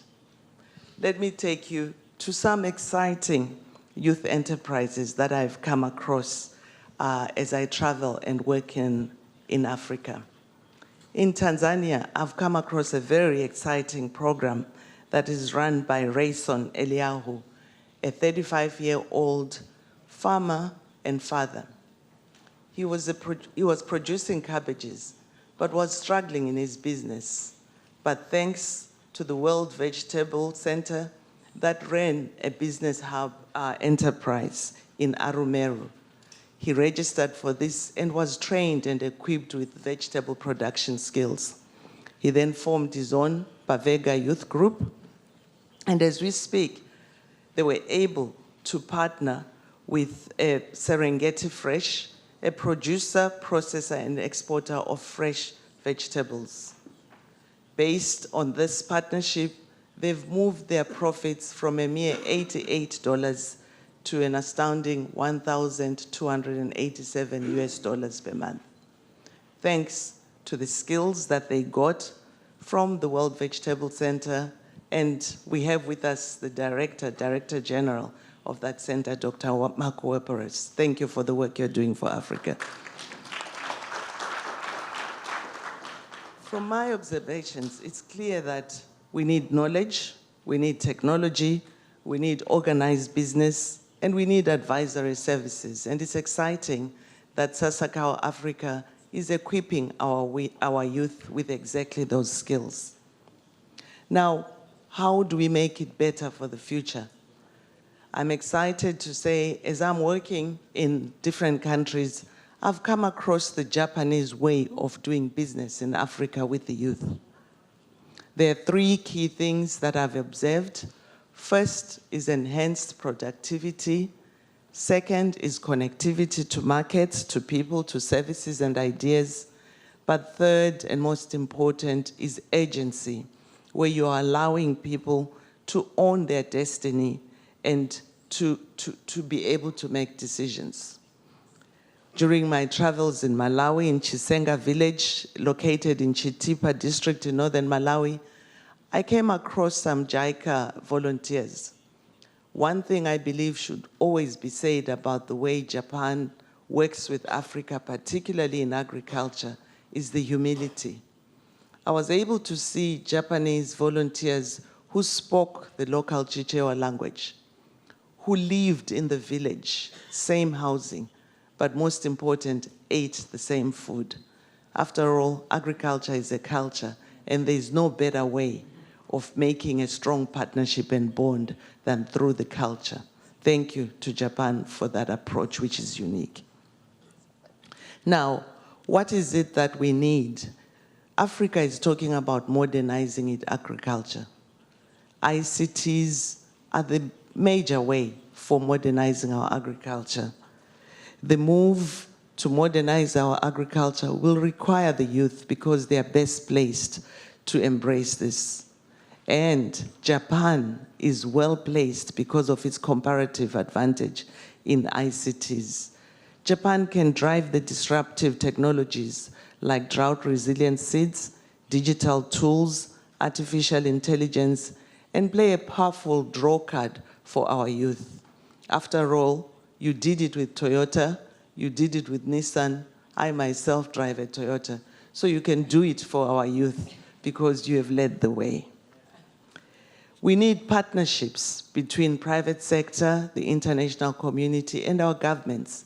And let me end by highlighting what I believe are the 5 key things that we in Africa need to put in place. Number 1, we need a smart agriculture transformation plan. I call it smart because it has to have measurable impact. Secondly, we need to climate-proof our agriculture. We need to talk adaptation, mitigation, increased productivity, but most important, resilience building. Number 3, we need modernized ICT agriculture. Number 4, we need accountability, monitoring, and coordination mechanisms so that we can take our interventions for scale. Number 5, and most important, we need country-owned plans that create profitable businesses for our youth. Only then can we meet the challenge of drawing more youth into agriculture. I thank you. Yeah. Thank you so much, Lindy. Where you can see why I couldn't even bother or even try to read out her CV. But those are real life stories. Yeah? I think our challenge is how do we grow, progress in a way that we cease to see emaciated, hungry African children on television being used for fundraising. That bothers me a lot, yeah. I think you can address that later on, yeah. But the Japan way, I think we are ready to really work more intensely with Japan. And the TICAD conferences have afforded us to know each other better. To know each other better, I think, yeah. And we can borrow from each other. Yeah, very important. Now we come to responses from the young people, and as we go to the young people, just remember some of us were young also. And also remember the Africa we started with as Sasakawa is not the same Africa now, by the way. It's not. It's changed completely. That's why we're talking of Climate smart, it was not an issue when the Green Revolution for Asia was there. ICT was not there. You know, many things were not there. We didn't have as many educated Africans as we have you right now. So let's hear your responses, and I'll give you also just under 5 minutes here to respond. Let's start with Elizabeth. Elizabeth, Miss Oga is from Nigeria. I met her there already, University of Ilorin. She was making juice, and she just looked so confident and ready to go. And I'm happy you are right here in Japan, Elizabeth. Can we hear you? Thank you very much. My name is Elizabeth Oga. I'm currently running my master's in agricultural extension and rural development at the University of Ilorin, Nigeria. And I really want to say thank you to everybody for giving us this opportunity as young people to make our view on how agriculture can be made attractive to us, the young people in Africa. Specifically, I want to say that agriculture is the future of Africa, and it begins now. Now is the time for us to rise, and for us to do that, we need capacity building in the area of knowledge on how to handle emerging issues in agriculture, to tackle issues of diseases, to tackle issues of market linkages, to tackle opportunities that abound in agriculture, and how best we can go into it. Opportunities are there, though before now, young people, when agriculture is mentioned, what comes to mind is an old man looking dirty, tattered, with cutlass and hoe. But agriculture is a business, and a profitable one at that. So we are begging or pleading that you support us, build our capacity. I know that Japan has the technology, you have the innovation, you have all it takes to support us in agriculture in Africa. And that can be done when you build our capacity. We cannot give what we don't have. And when we have the knowledge that we need to go into agriculture, we can maximize the opportunities that abound in agriculture. The issue of market linkages and the opportunities in the value chain, though farming is not just agriculture, but a minute component of that. So we need you to open opportunities for us to see the market. Africa is very rich when it comes to the productive advantage. We have the arable land, we have opportunities when it comes to the manpower. We are very, very, very huge when it comes to number. We have open markets. Whatever you produce, we are sure that we are good consumers of agri-products and every other product in the world. Like Dr. Paul has said, from the university's perspective, include in the curriculum what it takes, so that from the very beginning, students from schools can make profit while in school. Personally, I'm a product of that, and I'm very proud to say it. I started my juice making far back when I discovered that the problem was more of post-harvest losses of fruits. During the harvest season, we have a lot of waste, and I maximized that opportunity. I go into production of fruit juice, and the chair, Madame Ruth, has witnessed that once when she came to Nigeria. And not just fruits, I am involved in training of youth. And now, young people have seen that there are opportunities in agriculture. We are ready to open up. We are ready to work. But what we need is for you to train us. We need this training. We need this equipment. When you train us, you give us the knowledge that we need, then we need technology as well to engage our arable lands. We need opportunities too when it comes to storage. We need opportunities too in the way Japanese are doing their own agriculture. It is amazing. When you talk about smart agriculture, you have specific goals that you set per time.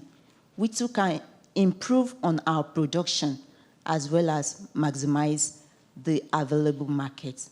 And I believe few years from now, Africa will be able to feed itself, and Africa will be able to feed the world. Thank you very much. Yeah. Thank you, Elizabeth. Yeah. Tell me where that juice business is going. Tell us. Where's the juice? I found you using a simple household machine. You are selling to the university staff. You looked so happy. I think you are making some money. So where is it going? Tell us quickly, where is it going? In 5 years from now, I hope to have branches all over the world, including Japan. Thank you. Yeah, very good, yeah.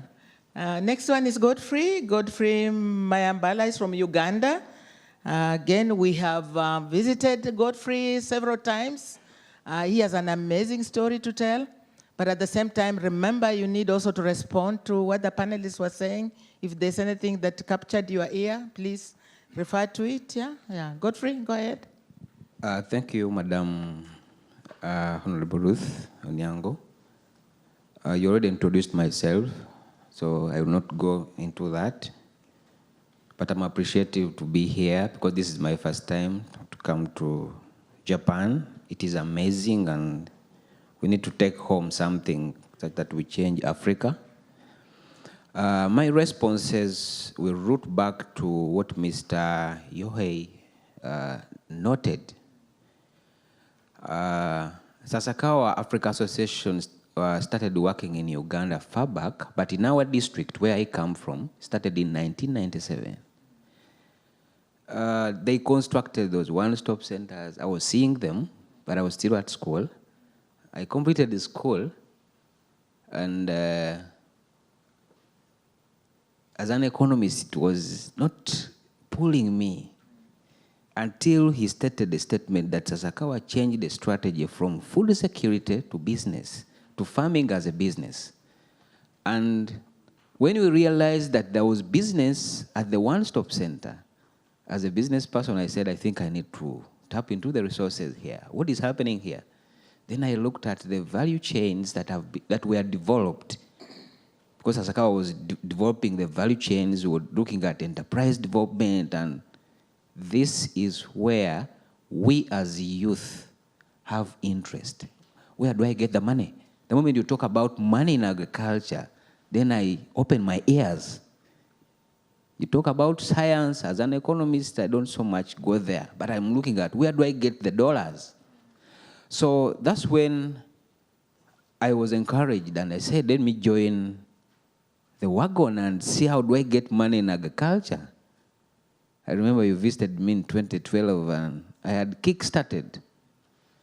From 2012, when the strategy changed into farming as a business, we were around 45 youths that came on board to see which business are they talking about. I want to tell you that from that year, 2013, when you visited Uganda, we caused a change. There has been now urban and rural migration. The youths are now coming back to our village to see what magic are we having, that we are making developments ourselves as youths. If you look at the incomes that the youths are getting in just being exposed to opportunities along the agricultural value chain, it is amazing. Because an average youth that comes back and gets engaged in the agricultural value chain and looks at those opportunities available and an average of $4,500 a year. There is no reason why I have to go back, to go to Kampala, our city, and be employed. Remember here, I'm self-employed. I just come and do business with the farmers and I make money. So, thank God that you changed the strategy to showing us where we make the money, because that is where the youth are interested in. When I respond to what happened at that time, from 45 youth now to 4,206 youth now on board, and they are making business. It is just because of the pool that we see exposing us to cash. To respond to what Professor Paul gave us, as a scientist, they have done a very good contribution to equipping the youth with knowledge. But surprisingly, when we went back to our village, we have some youths, prof, who never completed university. They even stopped in primary, and they're just stuck there. So sometimes when we talk about unemployment, we don't mention those young girls and boys. So what we did in Uganda, especially in our farm organization, we also brought them and set up an innovation platform where we expose them to different opportunities. Then according to their capacity of education, they tap into something they can provide. Like for example, those who never completed school have been good at providing production support services to farmers. Some of our farmers have aged and they cannot do spraying services, they cannot do pruning services. Like Dr. Mint was saying, talking about the climate change, we have supported these who never completed to start providing mobile irrigation services to smallholder farmers. There are some simple irrigation equipment that we have acquired, and not every smallholder farmer can afford them. So these youths go and provide the production support services. Like they mitigate for them, they irrigate for them on a mobile base. They have mobile irrigation kits that support the smallholder farmers try to mitigate. So there is a need to also look at, when we talk about unemployment, we should also talk about our friends who never reached even secondary school. What is happening to them? They are also youth. So for us, we have brought them in the system and they are earning money in those other systems.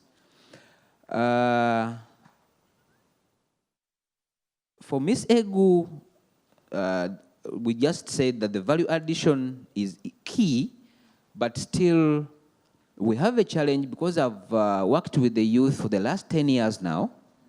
And what has happened is we have tried to see that we come up with youth cooperatives, but they fail because youth, when you bring them on board, they don't look ahead. They just look at the short term. So what we have done is to attach them to existing farmer cooperatives or farmer associations for mentorship, such that when we talk of the technologies that are being brought on board, they can access them through the farmer cooperatives and then try now to use these technologies, like post-harvest technologies, to provide services to farmers. There they also see income, that I can drive the maize sheller to the field, I provide production support service like PHH, and I make money. I can take a rice thresher to the field and support this young woman who has produced rice but cannot use the equipment, and in the end, I get some income out providing the services. But if we leave them detached, they may not be mentored along and try to understand the dynamics as they earn the short money that they want in the short time.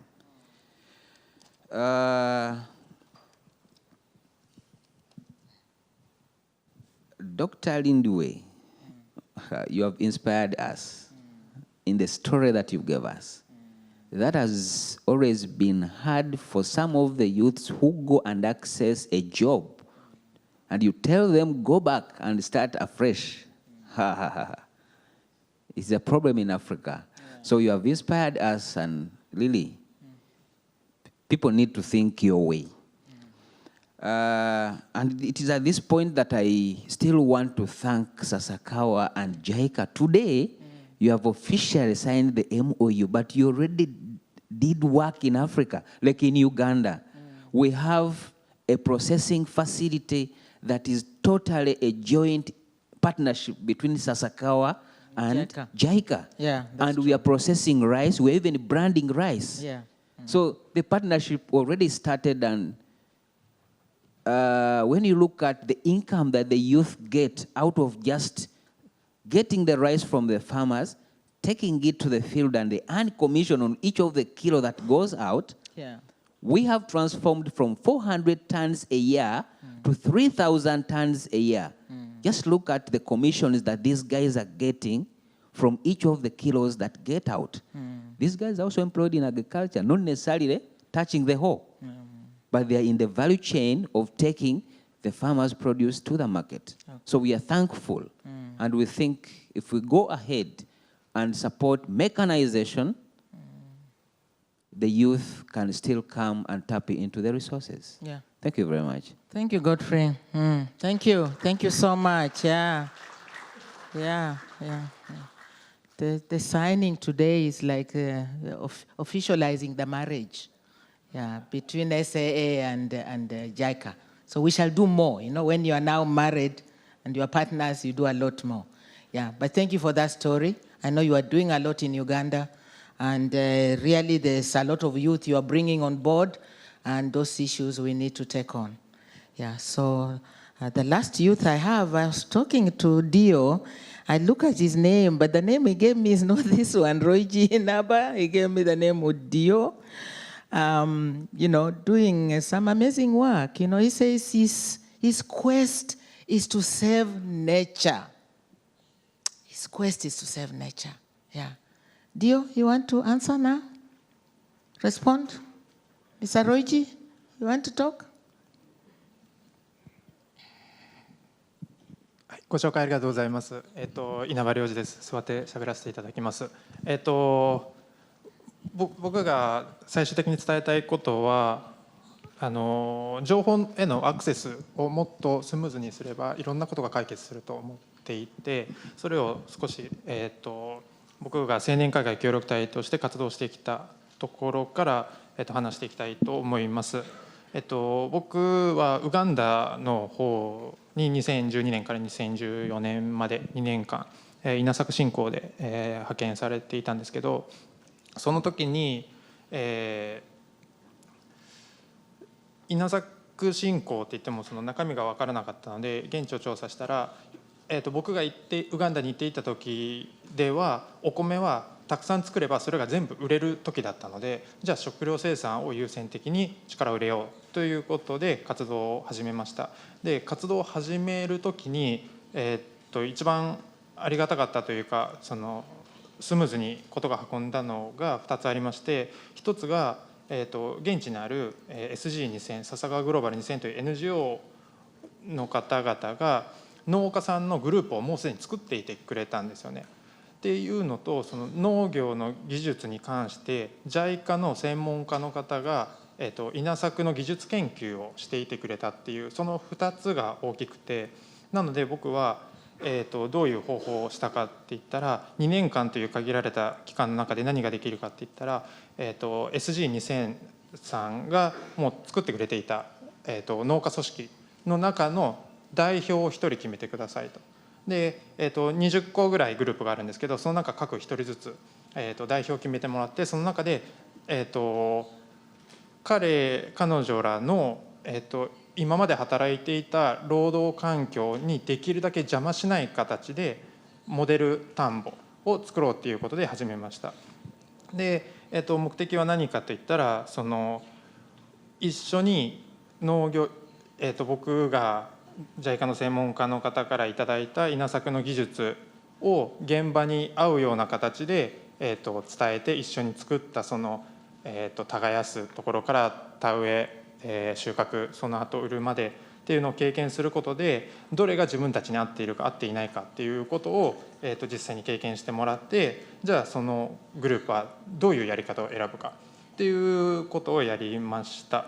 でその中で、合うグループもあれば合わないグループもいて、最終的に、結果はですね、収穫量が 1.8 倍ですね、1人の農家なんですけど、1.8 倍まで上がりました。でその時に、僕がこだわったところが、まずは、情報だけ、提供して、一緒に働く。でもう一つは彼女の労働リズムを崩さない、その労働時間も増やさないっていうことで、情報を得られたっていうことだけで 1.8 倍の収穫量が上がったっていう結果は、僕はほっとしているところがあったんですよ。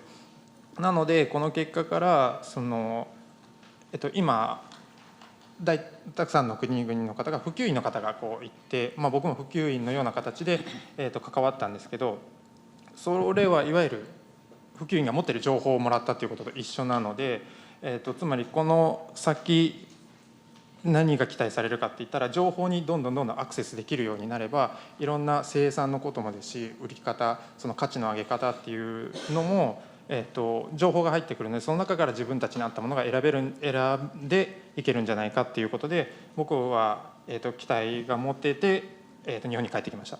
でこのことがウガンダの一つの小さいエリアでやったことなんですけど、これが広まるというか、他の地域でも始めた時に、最初にあったように2030年に4億4000万人の人口、若者の人口が増える時に雇用市場を圧迫するとか、食料が足りなくなる、そういった問題に対して間に合うのかどうかっていう、その見込みみたいなのを聞きたいなっていうのと、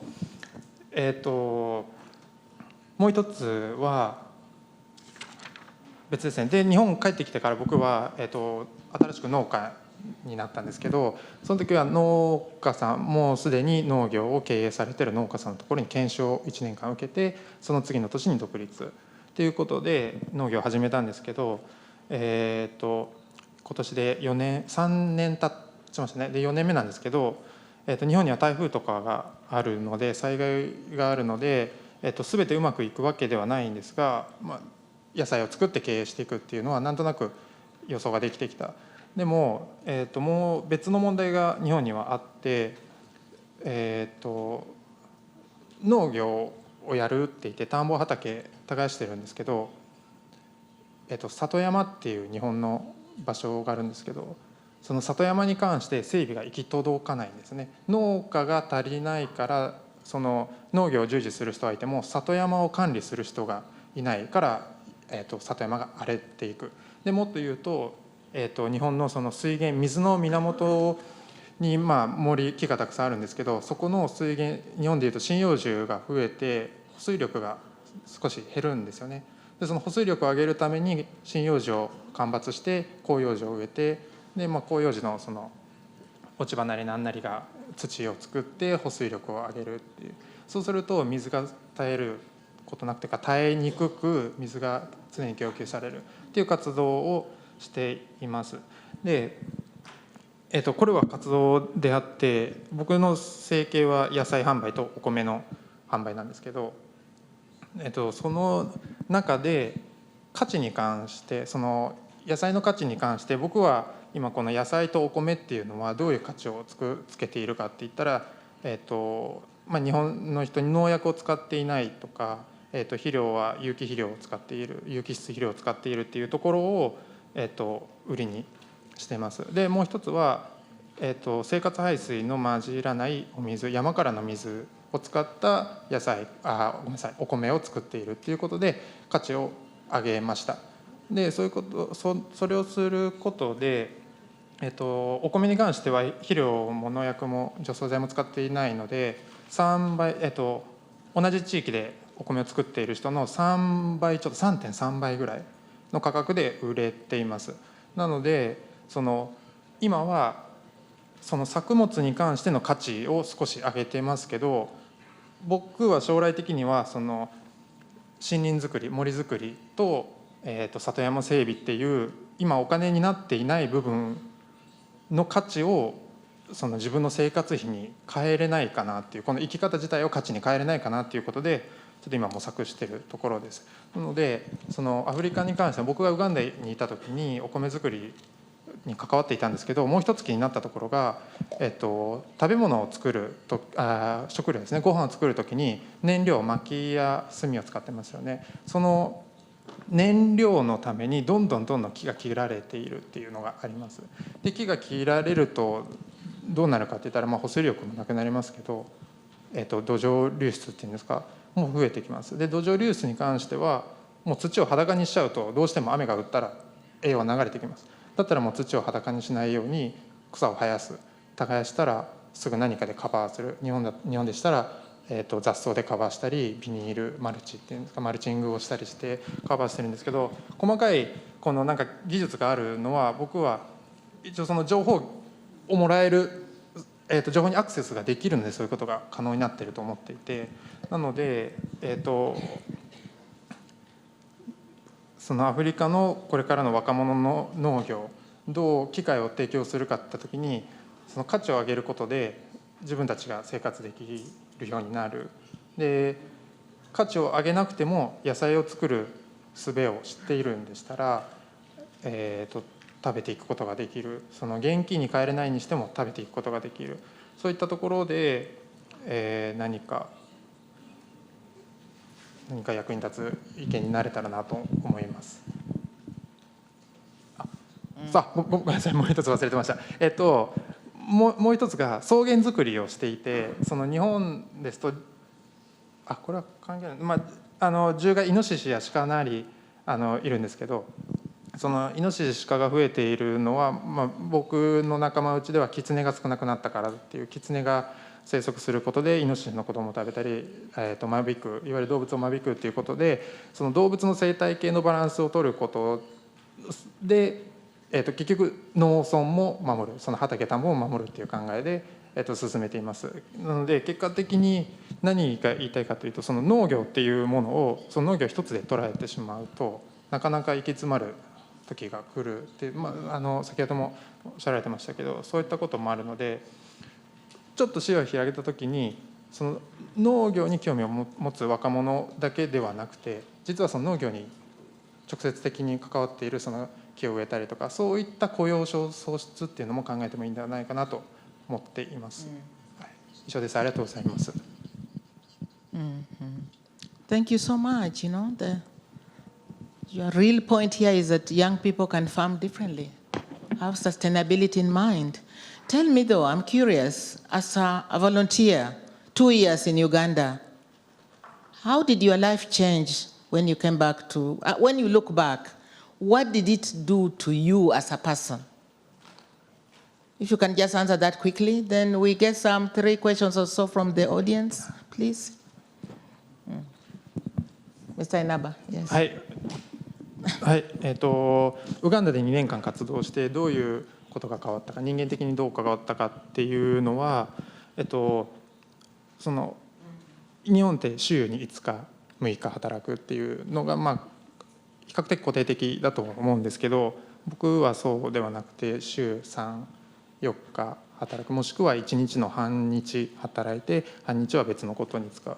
でそれはそのウガンダっていう国が昼間ものすごく暑いので、その働くに対しても大変で、比較的長く休憩をするんですよ。で朝は早くて夕方は、朝が早くてお昼休憩して夕方また働くっていう働き方に対して、すごい心地いいなっていうのがあったので、その自分にいくら必要、生活生きていくためにいくらが必要かって考えた時に、じゃあそれを稼ぐためにできるだけ働く日数、時間を減らして、それ以外をもっと家族と過ごす時間だったり、僕の場合森づくりの時間に費やしたりっていう考えの、その考えに至るもともとが多分ウガンダで経験した2年間で経験したことだと思います。Yeah, that's nice. You work and have some good time and rest as well. Yeah. So, before we come back to this, I just want to give the audience some chance, if we have any questions. Hi, everyone. And my name is Hiro, and I'm Joe, and I'm a cooking chef and French style, and now usually and stay in France. I talk in English and Hokkien. I talk in Japanese for you.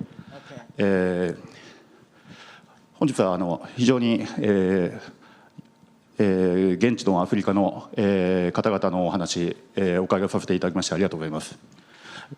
質問が2つあります。今日はニュースなどでも、拝見しましたけども、G7 があまり好調というような結果ではなかった状態で、アフリカの議題はありましたけども、私、1992年からフランスの方で料理人として日本、フランス、またヨーロッパ、アフリカなどのコミュニケーションを取っております。で、アフリカというのは非常に農業に関してもオーガニックだったりとか自然が非常に豊かという印象があります。で、今欧米諸国などのも含めて世界的に観光が非常に人気ありますけども、アフリカというのは非常にネイチャーツアーとかそういうものが非常に人気があります。で、私自身料理人とともにインスタグラマーでもあるんですけども、国際的なアワードを今3つ持っております。非常にインスタグラムを発信しますと、SNS で発信しますと、アフリカ、ナイジェリア、あとはケニア、タンザニアなどの若い方々が非常に反応が早いです。私の今考えとして、これからその農業の発展、先ほど議題の中で、発信という部分がありましたけども、生産の部分で非常にクオリティのある、特に完熟度が高いという部分を他の世界中よりかはクオリティ上がっているという部分をぜひ SNS だったりとかインスタグラムを通して発信することによってアフリカの経済というものが発展するというふうに僕は考えてますけども、皆さんそのアフリカの方々にとって非常に今日本よりもSNS のデジタル化が進んでいるというふうに聞きます。現地からお伺いして今の若い方々のSNS の活用という部分に関してどういうふうに捉えられているか意見をいただければと思います。今日はありがとうございました。Yeah, thank you very much. Use of social media, to pass information. Yeah, what you just talked about, and the fact that most of our food is organic. Yeah, nature rich. Yes. Another comment? Yeah. Just take point of those issues, please, panelists. Lady there. Yes, lady. Hello, my name's Marie Staunton. I'm Chair of Crown Agents. One of the interesting things we've seen is young people getting together to move up the supply chain so that they together can sell to national shops or even look at export. What sort of advice does the panel have for groups like that? Thank you. Yeah, working as groups rather than individually, reducing risk. I think you can comment on that as well. Okay, another one, please. Anybody from that side? Yep. Yes. Mercy.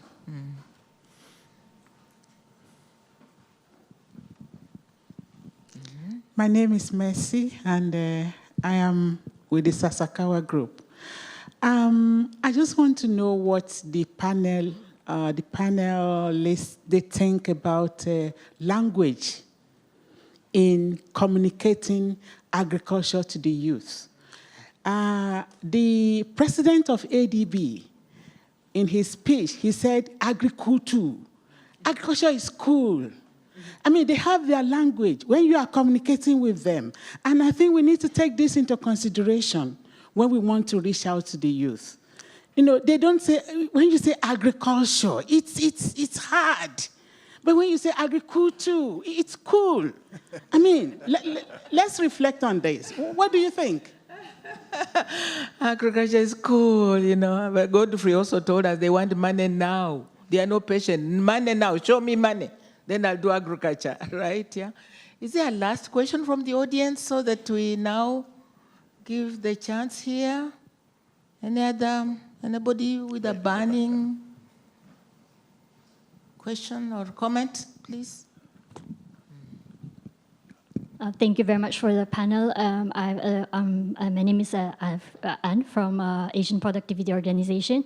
I was very interested learning about the smart agriculture and relating to productivity. I think the productivity of Asia and also Africa is very keen in the contributing to the development of the entire global situation.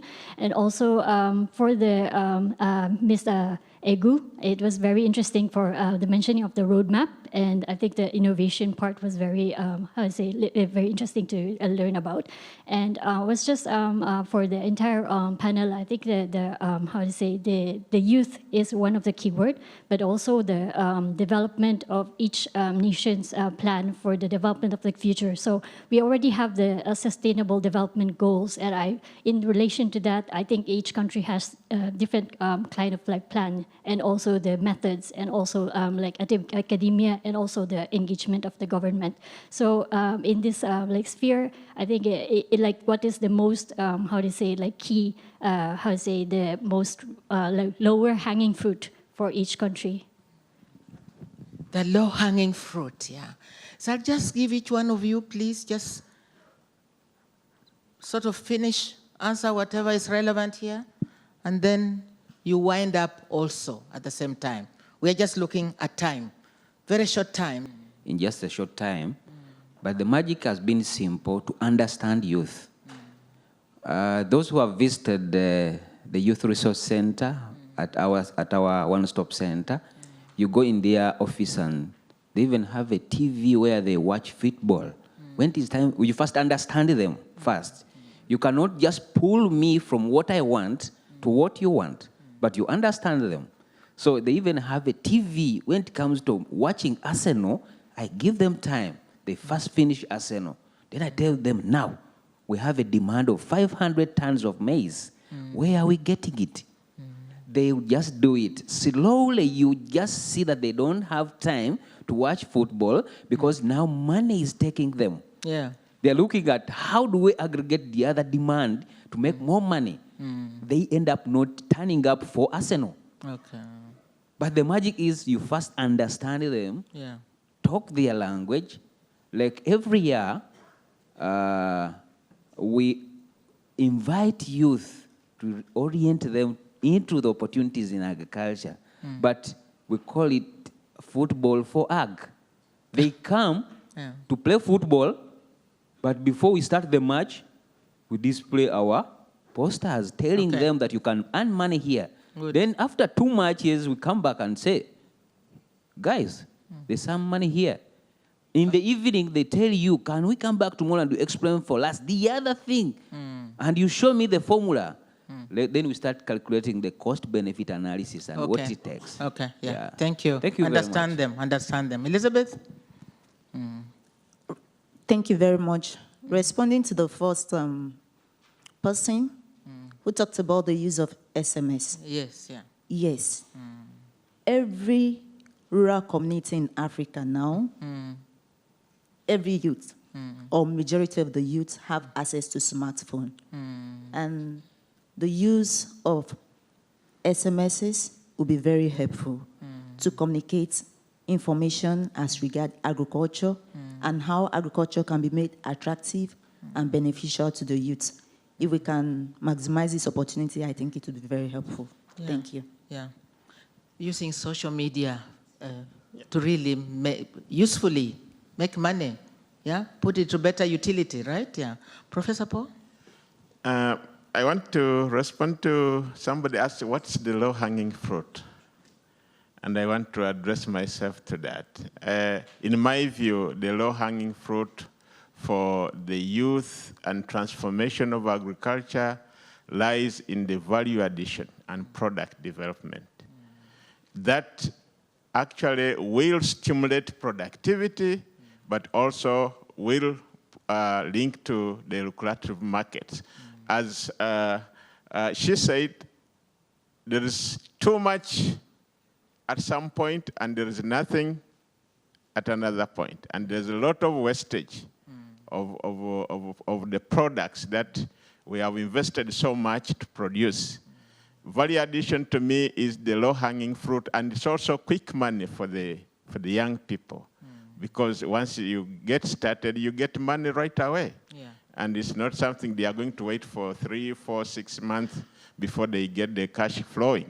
So in my view, that's the low-hanging fruit. Yeah. Addressing the value chain, then the youth can enter at any part of the value chain. Yeah, thank you, Paul. Yeah, Ms. Senugu, yes? Yeah. Thank you. I need to touch the extension roadmap in Ethiopia. Currently, we are designing extension roadmap, which is we are evaluating the current situation of Ethiopian extension system. Now we are focusing on production and productivity, and also government or public dominant extension system in Ethiopia. So we need to see the private sector. We have to create an enabling environment for private and also for partners and cooperatives. We need to design pluralistic extension approach. We are currently assessing or looking for if successful extension system using countries like Japanese, Chinese, Indian, and Korean extension system.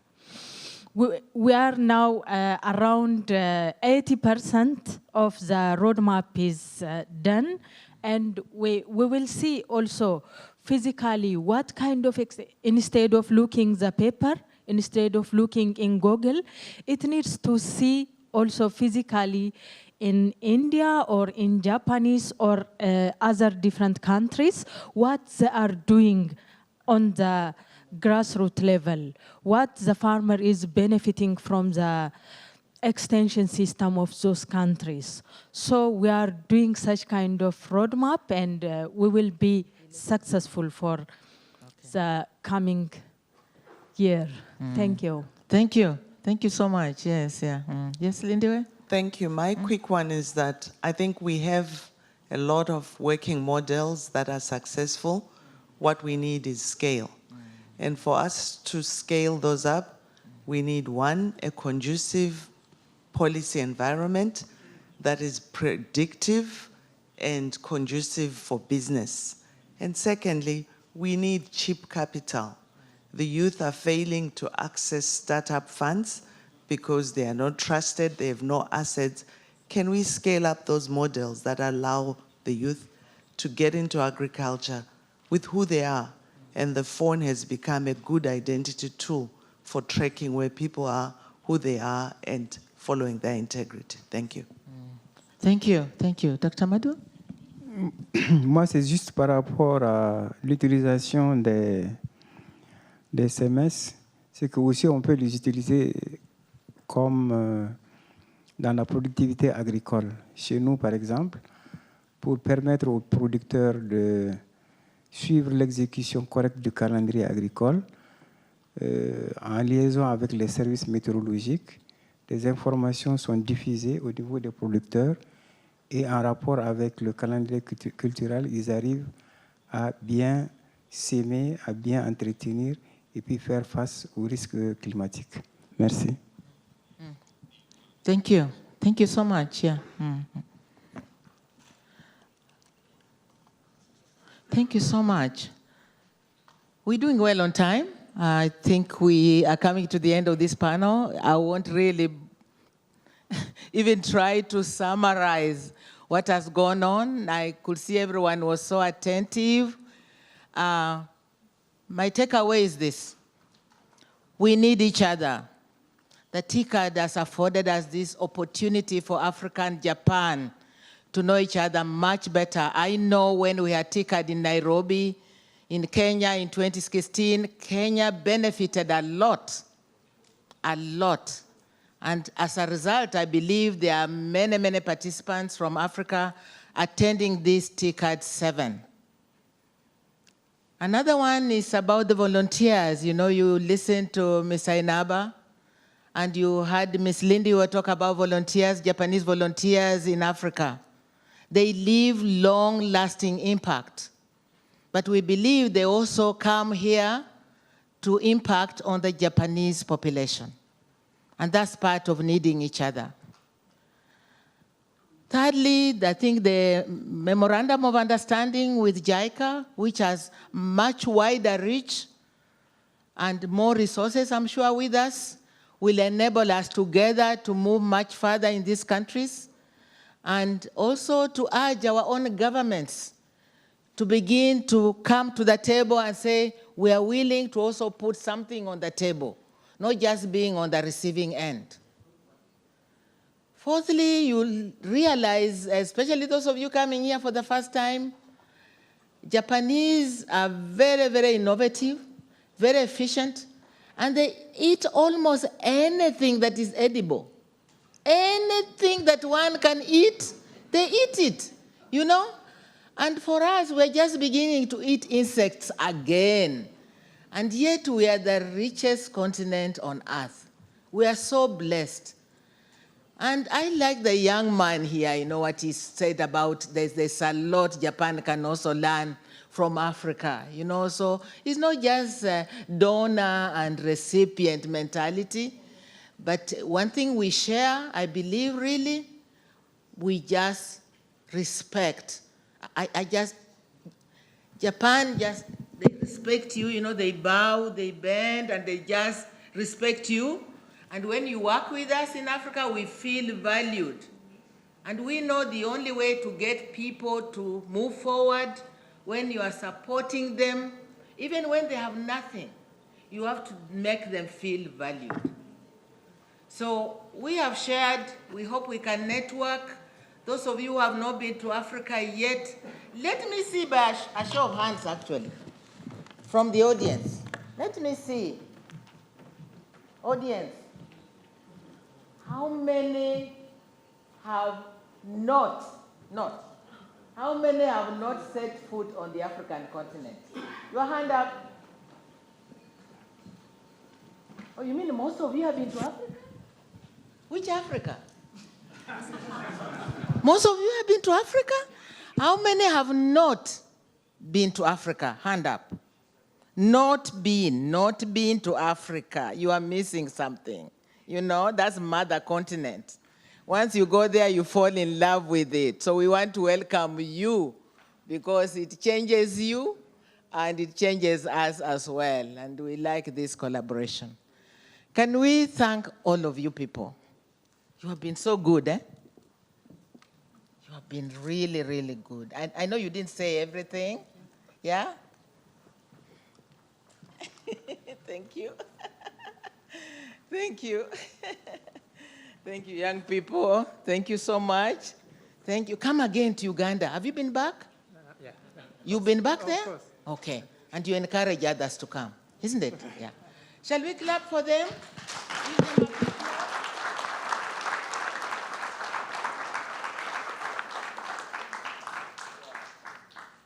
So I'll have my fellow board member, Dr. Amit Roy, to introduce our special guest, who will be the last speaker before we wait for our other special guest, the main special guest. Yeah. Thank you, Dr. Amit. Sir, you can leave. You are released. Yeah. Thank you so much. Yeah.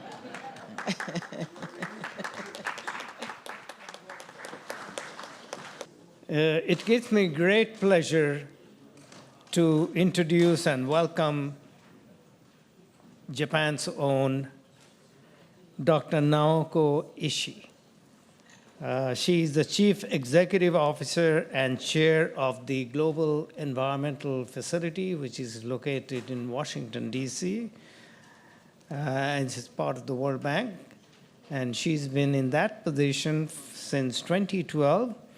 And when I look at her biographical detail, she has done many remarkable things, including serving as Japan's Deputy Vice Minister of Finance and representing the government of Japan during the design of the Green Climate Fund. At the Global Environmental Facility, GEF, she has led the development and implementation of the GEF's first ever long-term strategy, addressing the underlying drivers of environmental degradation. She has successfully concluded 2 international replenishment negotiations, both of which mobilized more than $4 billion for GEF.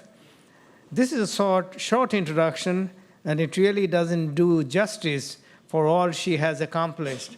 And for those of you who listen to TED Talks, I would welcome all of you that you should listen to her presentation at the TED Talk, which was remarkable.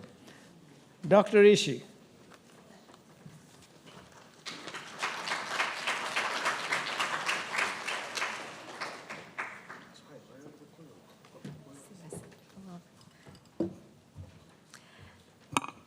日本財団会長、笹川洋平様、本日はお招きありがとうございます。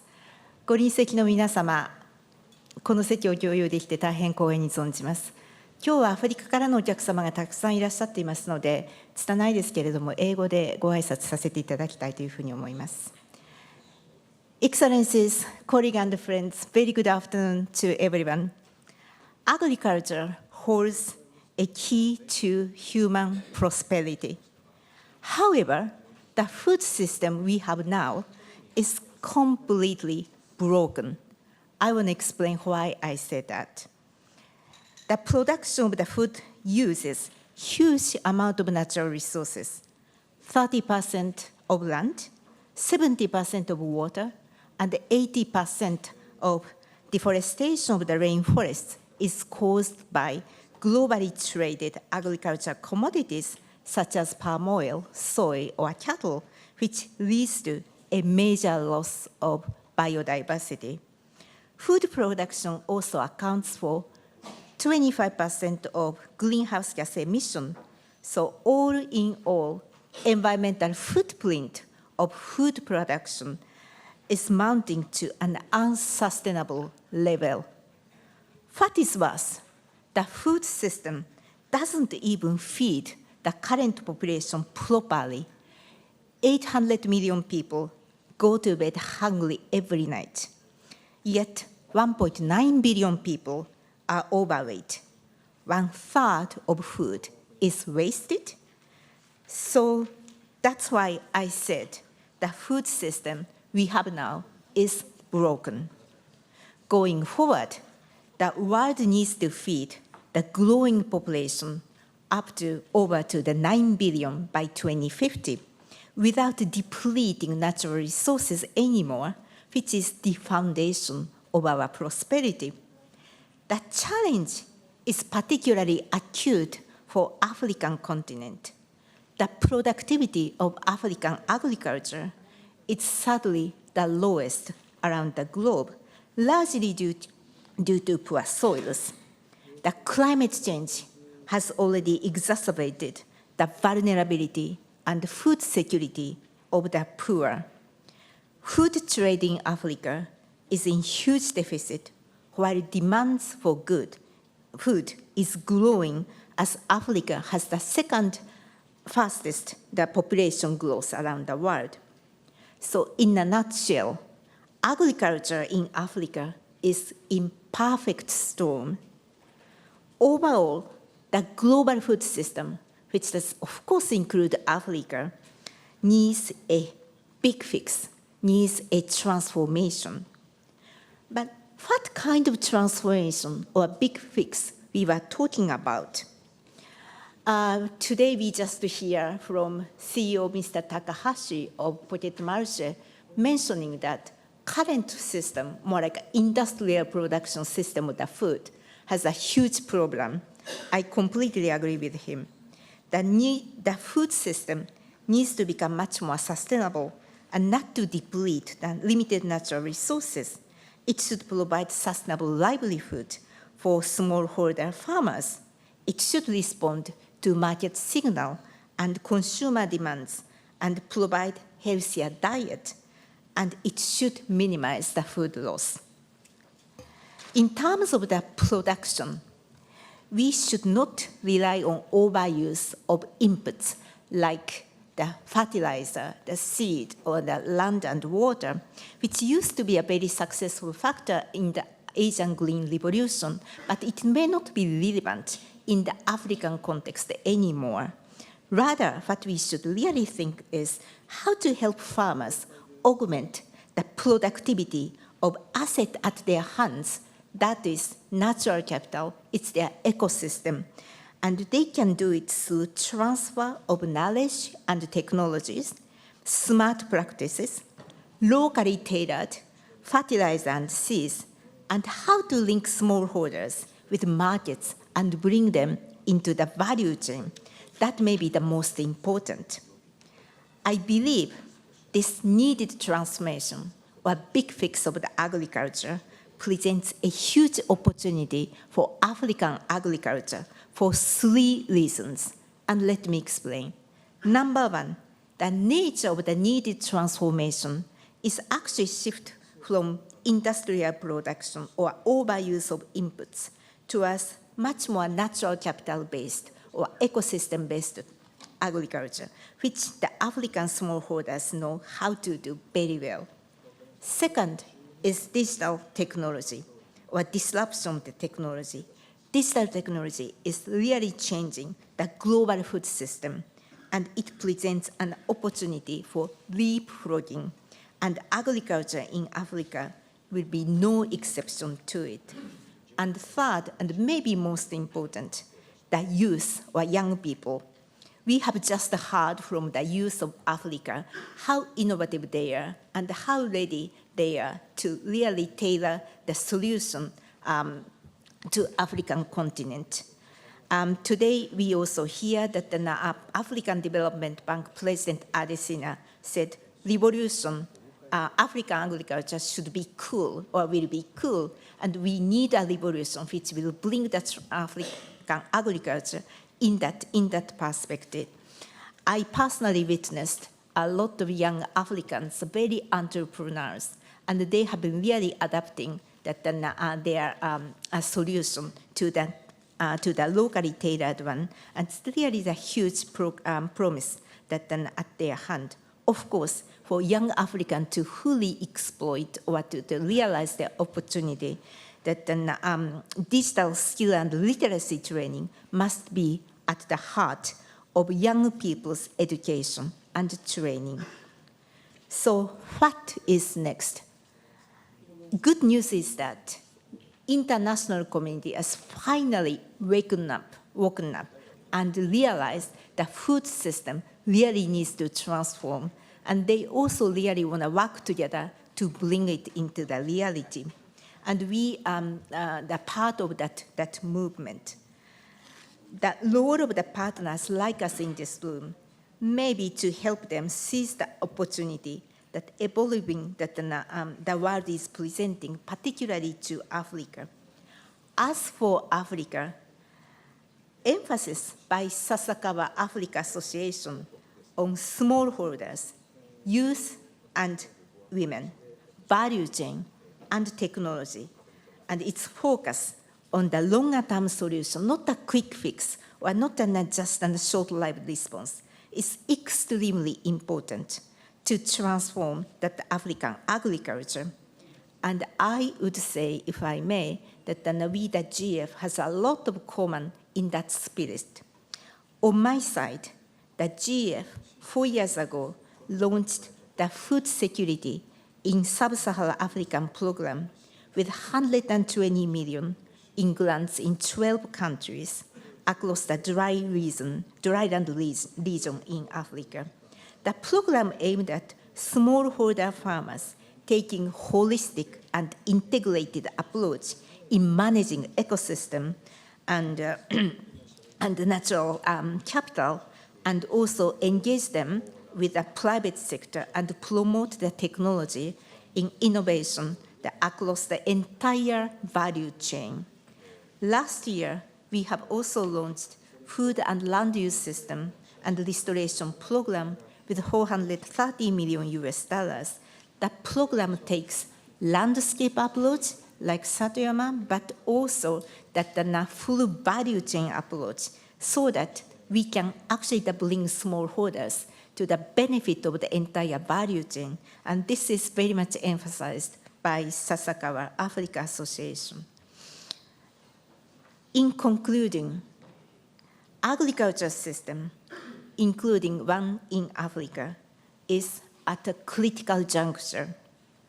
They can help our future prosperity. They can also undermine it. But with growing commitment by African countries, which we have witnessed even today, I am quite confident that a partner like us can work together to realize them to fully seize this opportunity. I am the big fan of TICAD. I was here in 2013 and Yokohama TICAD. I was in Nairobi in the 2016 TICAD, and I'm back here again. And I see the journey, I see the revolution of the results of working together. And I am quite confident by working together and not just working together, I think we can make this journey, this transformation, much faster, more efficient, sustainable, and resilient. Thank you so much.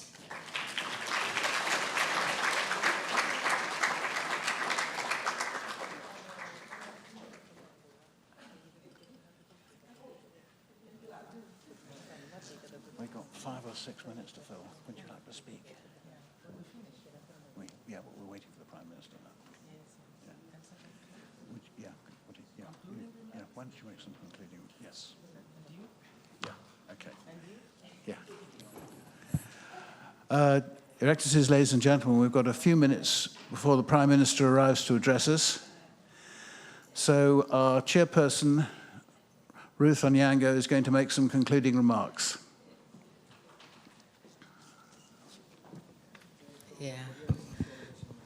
Dr. Ishii, thank you so much. Those words are music in our ears. You know, I think what we get out of here is very quality partnerships and having realized that together we can move forward, and we know it's going to be just great with the Japan government, with JICA, with Africa Development Bank, with our big brother here, and with Jeff, and with others who want to work with us because we deliver, we are good, we are quality organization.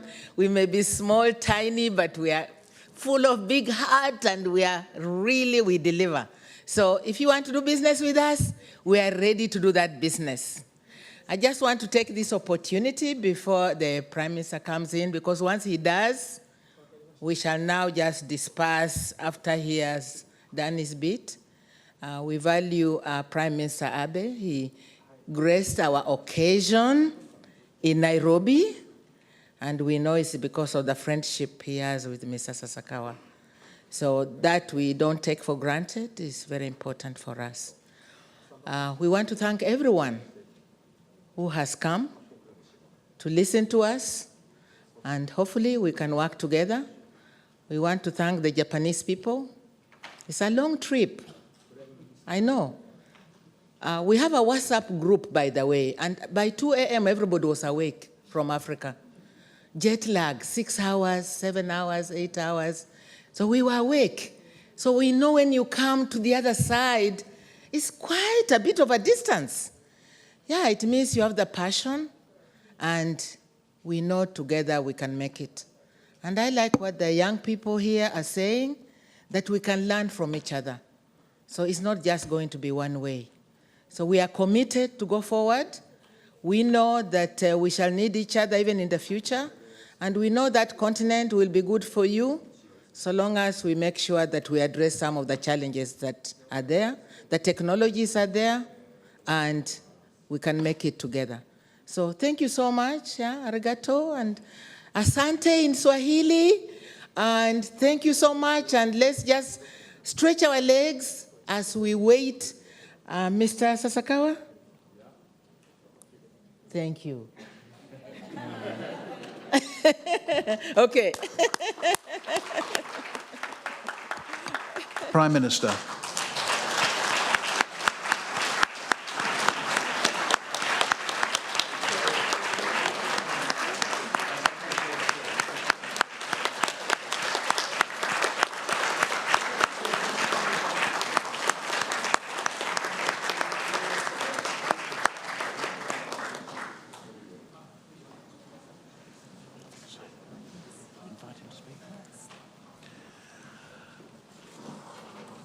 Your Excellency, Prime Minister, can we invite you to the main podium to speak to us, please? Thank you very much.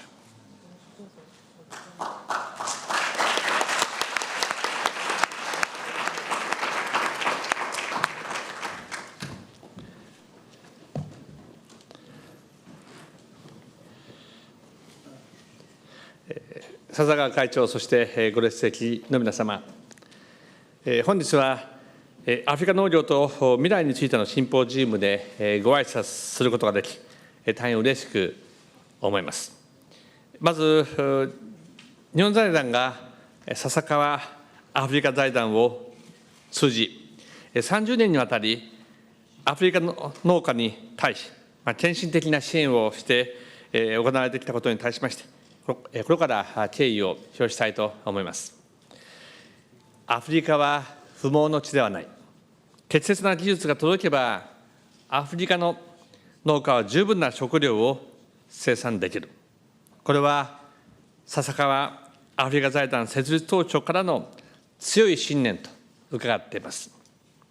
現在では、アフリカ諸国の多くが農業開発に注力をしています。笹川アフリカ財団の信念が証明されたと言えるのではないでしょうか。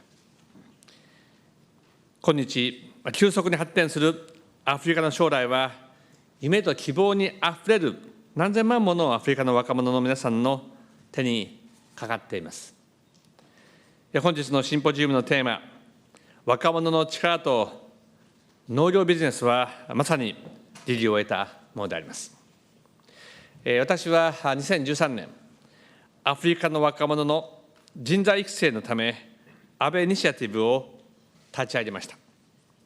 農業分野を含め、アフリカ54カ国、1200人以上の学生が日本の大学院で学び、日本企業で就業経験を積みました。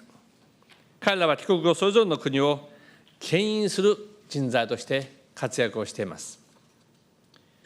イノベーションはアフリカの農業環境の変革に必要不可欠であり、私は日本の技術は大きな役割を果たすことができると思います。今朝、笹川アフリカ財団が JICA との間で技術協力に関する覚書を締結されたことを大変喜ばしく思います。笹川アフリカ財団のような NGO が JICA と連携し、現地の農業人材を育成していきます。地方自治体で活躍した農業専門家にも現地に行っていただいています。そして2030年までに米の生産量を今の倍、5600万トンにすることを目指したいと思います。このようにきめ細やかな、そして息の長い支援と日本企業の高い技術力は、アフリカの長期的な発展につながります。そのためには、アフリカ各国政府による日本企業の誘致や農業分野への投資も欠かせません。農業を若者にも投資家にもより魅力的な産業に変革をしていこうではありませんか。本日のシンポジウムを実現するにあたり、ご尽力をいただいた日本財団、笹川アフリカ財団、アフリカ開発銀行、並びに参加者の皆様にこれより謝意を表明するとともに、アフリカ農業と未来に関し、有意義な意見交換が活発にこの場で行われることを期待いたしまして、私のご挨拶をさせていただきたいと思います。ありがとうございました。Thank you so much.